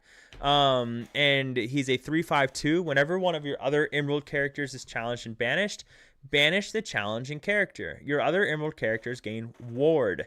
So this is really cool. I think so. It is kind of like the 5 cost Aurora, except Aurora is an inkable, and I'm talking about the Aurora that gives all your other characters ward, whereas Goofy's only giving your Emerald characters ward. But he has the added benefit of whenever one of your Emerald characters is challenged and banish the challenging character. So he's combining kind of the Aurora effect with the Cusco effect. So which is really exciting. So now if you run this in an aggro deck, I mean you could run this in any deck, right? Because giving your Emerald characters ward is just really good, and he's still questing for 2. Not that you're ever going to quest with him. I think this is a character that's just you're gonna play it and you're gonna leave it be. Ched S++, like really high on this one, and I think you may be right. Like ward is just such an effective thing, and we're seeing Amethyst get even more exert opposing character cards, so that is really impactful as well. So I think that's something. And then just that Cusco effect is really strong. Markoth is maybe B, leaning C. I'm trying to think. So here's one of the issues with him. Is right now,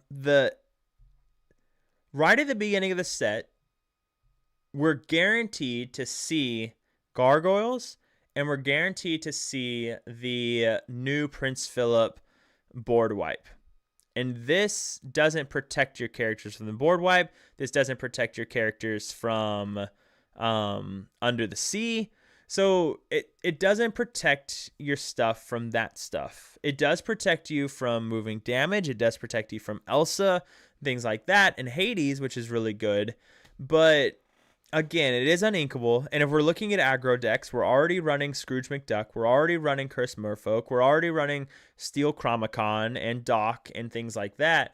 5 cost uninkable is a lot, and it only affects the Emerald side. Yeah, and that's true too. Like, in the trouble with putting them in dogs is 5 cost uninkable. Yeah, and that uninkable slot is just so dangerous. Now I wonder, in green blue, could you run him? I mean, you play him on 4. He protects your Clarabelles and stuff to get the shift Clarabelle down. You're not as worried about a high cost uninkable because you can TPO it. So that's something. You do play him on turn 4. But yeah, I'm gonna go beats. I'm gonna go beats here for him. Because he does, again, he gives characters ward, right? So that's something. And then his ability is really good. Again, in a heavy gargoyle meta, gargoyles are looking at challenging. That's what they want to do. Because it's one thing to keep in mind with gargoyles is if we skip ahead a little bit, and look at the gargoyles, like, I mean, I guess few, like 2 of them are questing for 2, but I mean, for the most part, they're probably going to be challenging and stuff, and so this is banishing those characters, which feels really good. So it can protect your aggro decks really well. Like, and that's a big deal. So green blue, I think this is good. Yeah, it makes dogs stronger, but aggro may be dead. I'm just not sure what you're pulling out of dogs to fit him in. Yeah, and that's kind of my question for dogs as well, is if you're running this, then do you cut your Shift Lady? And that doesn't really feel too good because Shift Lady's drawing you cards, but Goofy is not drawing you cards, but it's removing your opponent's board. So there's that. I don't know. It'll be interesting. It's definitely going to be played with in the beginning and figured out. So I think B tier is a good place for it. Moving back to it. I don't think anyone is cutting. Yeah. So she is like, she's essentially a draw 2. Like, okay, so be it. Such a sad part of the movie. Okay. 2 cost, inkable action. Each of your characters gets +1 strength this turn. You may banish chosen item. We know blue is looking at items really hard, so that's something. And so that is something. We saw a couple really good items over here with the page, the diary, the black cauldron. So removing items is something, but I don't think you care enough for green, right? Well, aggro doesn't care enough. Maybe green blue cares enough. If this said draw a card on top of it, like if it got all 3 of those things, like this would be a big deal. Because you could run with Tamatoa, which is massive. So Pocknock saying B, Jeremy saying pass. Each of your characters getting +1 is a big deal. I mean, look at Madam Mim Skater, right? Giving your characters Challenger 1 is a big deal. So gonna really depend on guidebook if they are everywhere or just answers. Yeah, no, yeah, and that's just it. I think So Be It kind of sits there with our launch pad and our duck right here that removes locations. Like, it is a cheap and easy way to remove an item, but gosh, it's just not drawing a card because of it just makes it really rough. 1-drop Clarabelle or Pete for item removal in Emerald seems better. People will pay the cost for a character that bans items for that. Yeah, and that's a good point too. Like, the difference between these two is you're getting tempo while also removing a location, whereas this each of your characters gets +1, and you get to banish a chosen item. And it just doesn't feel good enough. And when there's already ways to banish items and do stuff, so and I think when you guys were referring to this guy, which is a great way to remove items. So because they'd have to remove it, right? And if they're paying a bunch of resource, what? Come on, Pete, just can go to Pete. Pete contains Pete. There's a lot of Pete's. That's weird. What's happening here? Anyways, I think it's the one when it quests. No, when it's banished, you can remove a location or item, I think. But anyways, so be it. Action. I think it's a C tier.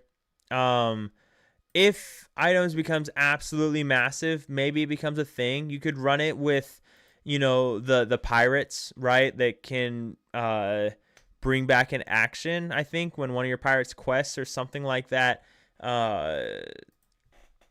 Smee.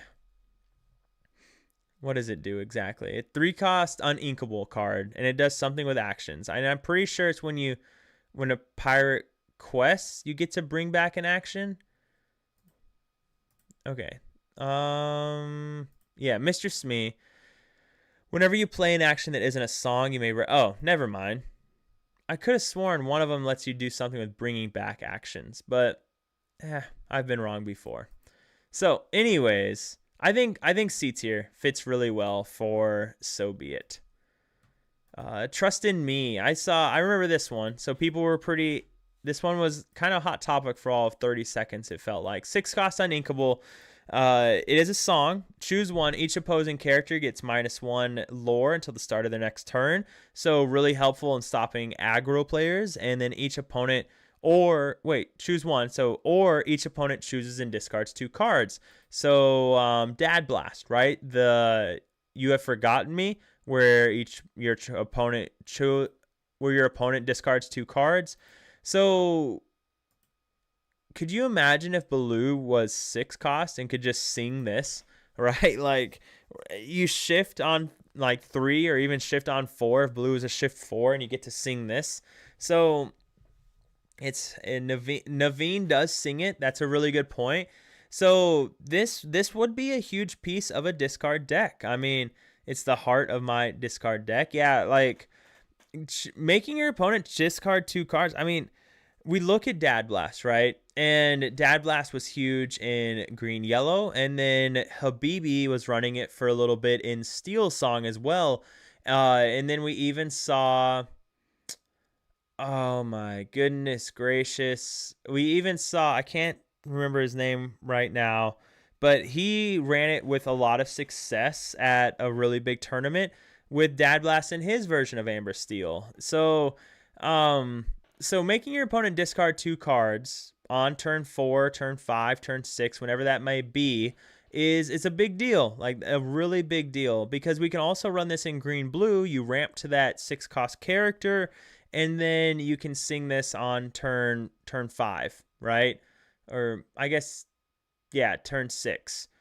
So there's that. Or Naveen coming down on turn 4 singing this. Like, yeah, Basil Quest limit. So yeah, I think this is a big card, and I think if you run a discard deck, you run this.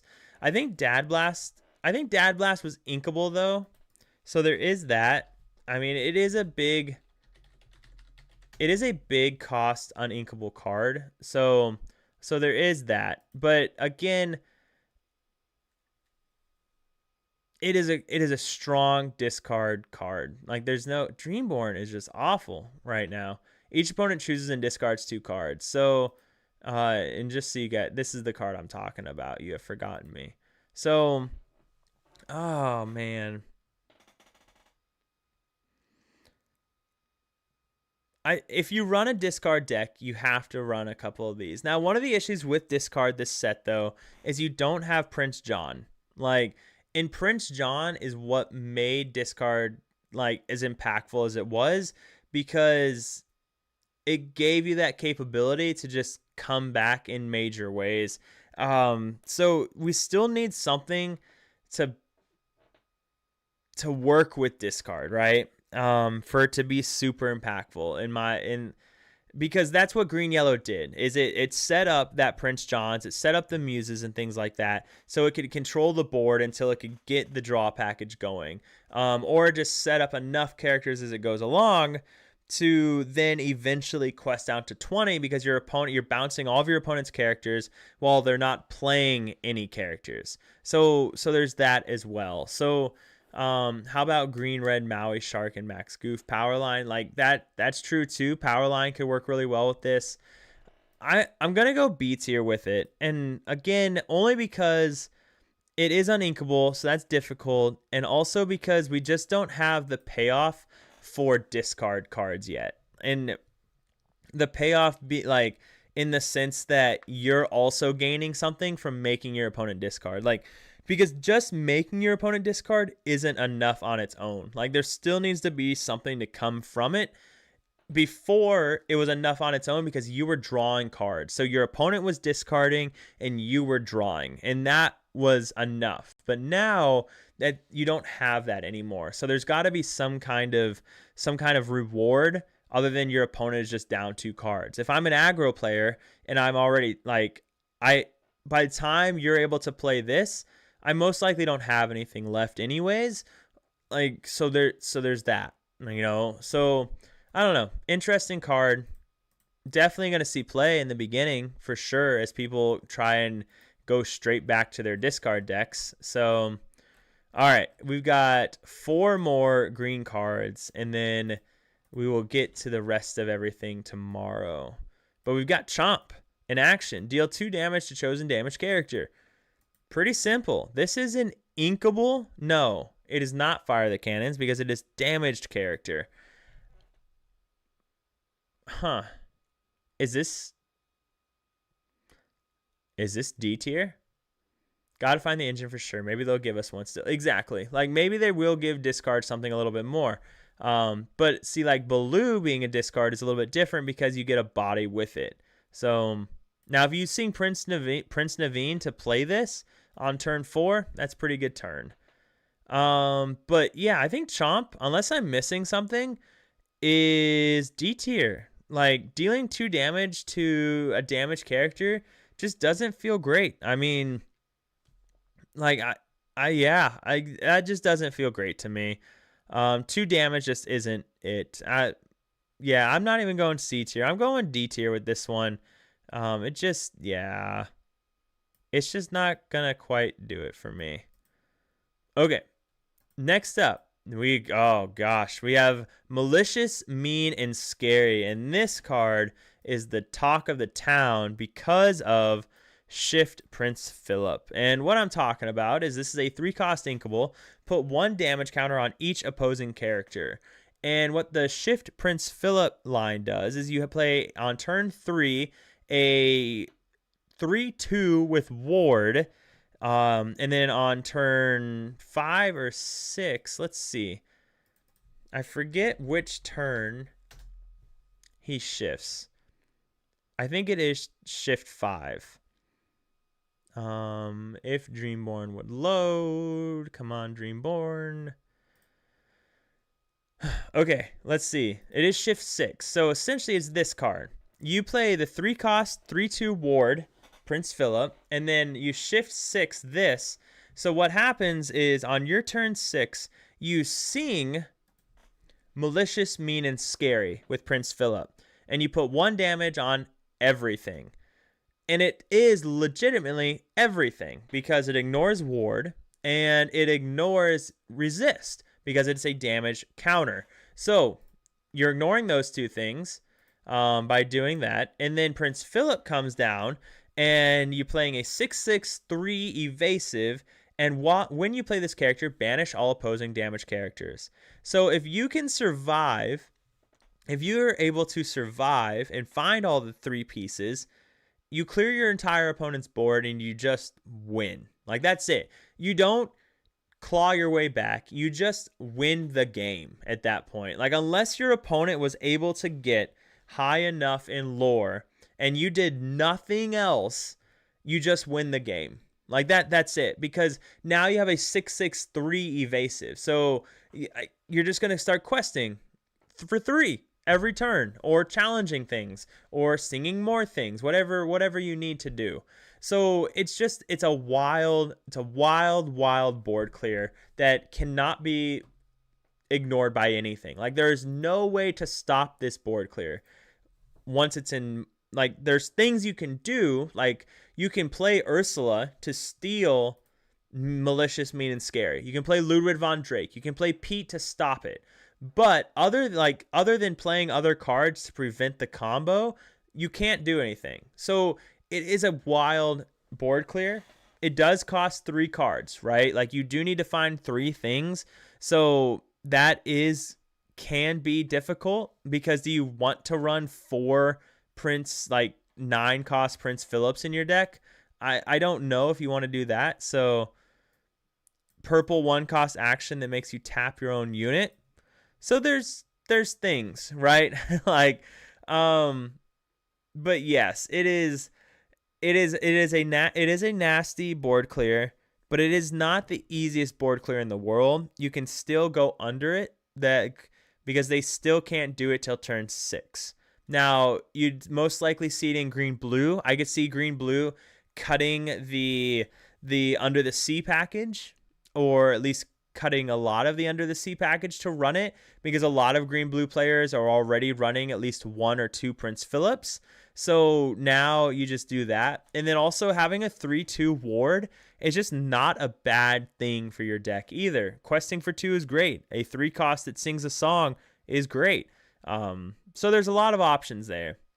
It's also a 3 card combo that you can, exactly. So, and again, you play it in green blue. Like, that's really, I don't know other decks that will probably run it. Zaw, thanks for the follow, man. I really appreciate that very much so. So, yeah, that's awesome. Thank you. So it's an interesting one. I think a lot of people are freaking out about it, but it's not an S tier board clear. It's not a B prep. It's not a Sizu shift where you get what was Sizu? A 5. My PTSD doesn't let me remember. What was she? A 5/4/3? Is that what? I think that's what her stat line was. But it is really good. It is still really good. Ursula stocks going up. Ludwig von Drake stocks going up. But I think this is...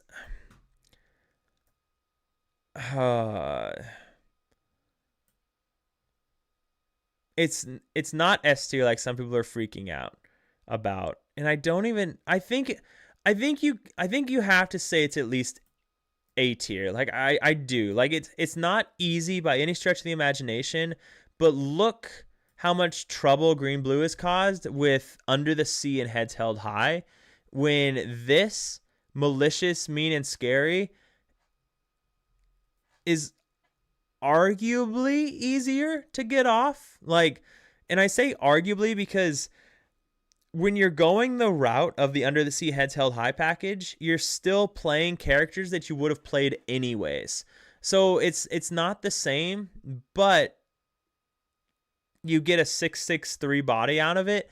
So I think A tier, if anything, because this will 100% without a doubt see play in the beginning, and if you're not expecting it, you're gonna be in for a rough couple days, especially in those early tournaments. Like, green blue is going to be a deck that's played in the beginning, and especially because it's currently good, so it will stay good.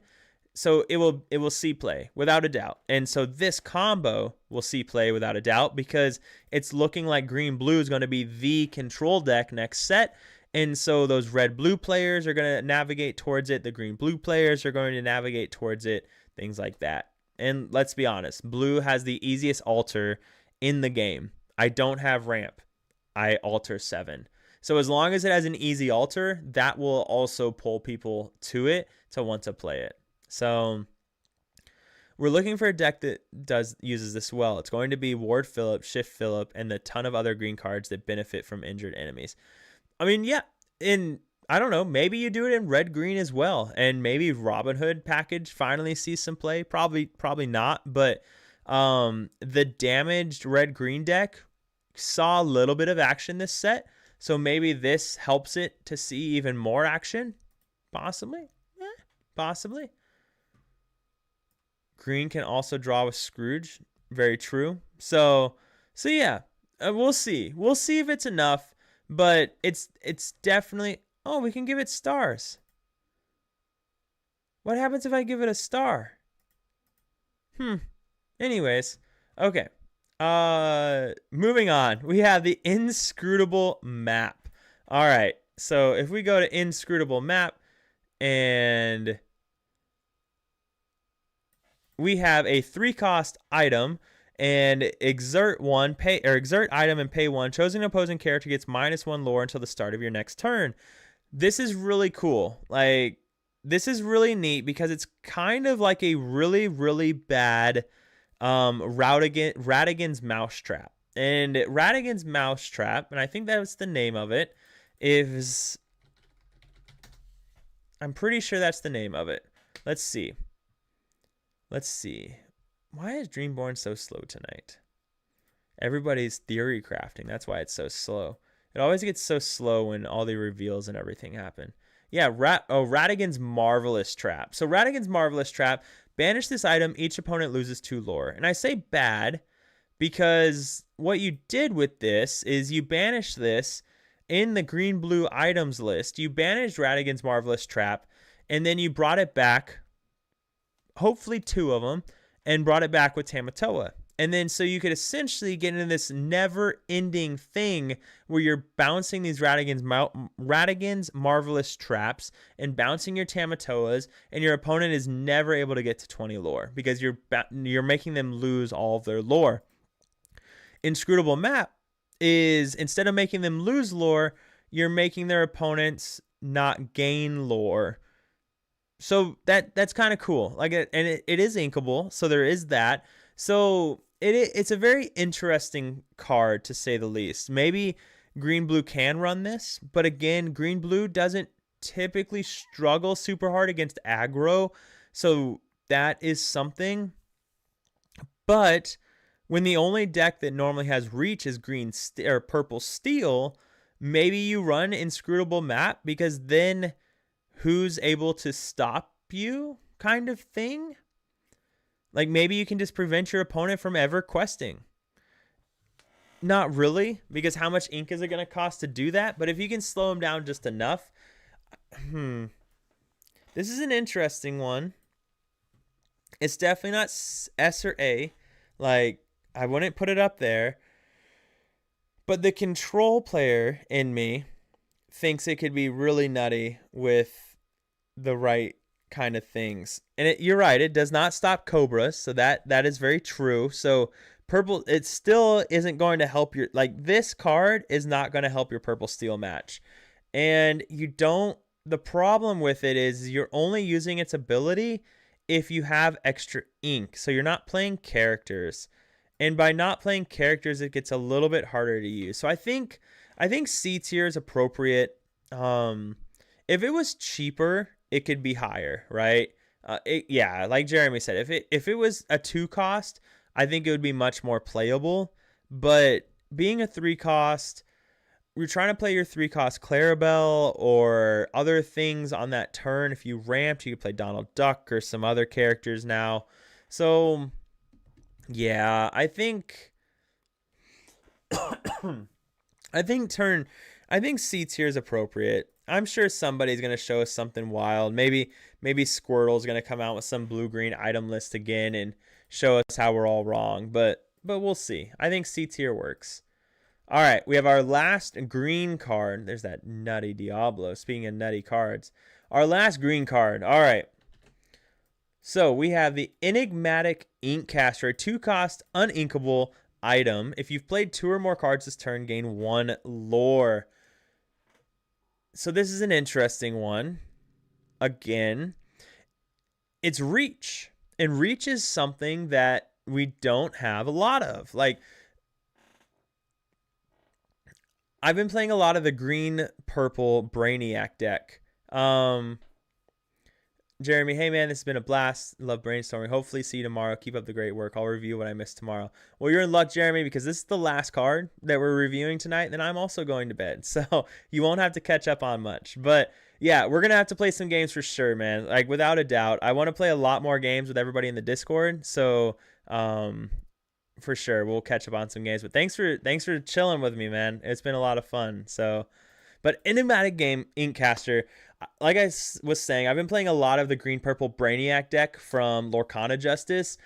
If we could throw this in the Brainiac deck, like that would be just massive, because there's turns where I will play 4, 5, 6 cards without an issue. So now you can only play this card one time, or you can only gain the lore one time, right? But still, that's gaining that one lore every single turn now. So that's something. If you played 2 or more cards this turn, gain 1 lore. And it just works so well with Clarabelle. So it's too bad Boost doesn't count as playing a card. Like, that would help this. But I think this is...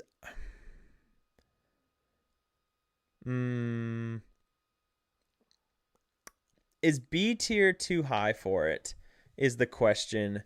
If you've played 2 or more cards this turn, gain 1 lore. And because I'm trying to look at it from an unbiased opinion. And when I say unbiased, I'm talking about Flute. And for those of you that don't remember, this was my favorite card of all time, forever. Because it was just so good. Like, you won so many games because of this card. You threw it in your Steel Song list. It was your guaranteed way to beat Red Purple in set 4. If you played a song this turn, gain 1 lore. And it's just passive lore for Steel Song back in the day when you're playing songs. And Enigmatic Inkcaster reminds me of that. You tap this if you've played 2 or more cards this turn, gain 1 lore. And green is normally playing 2 or more cards per turn.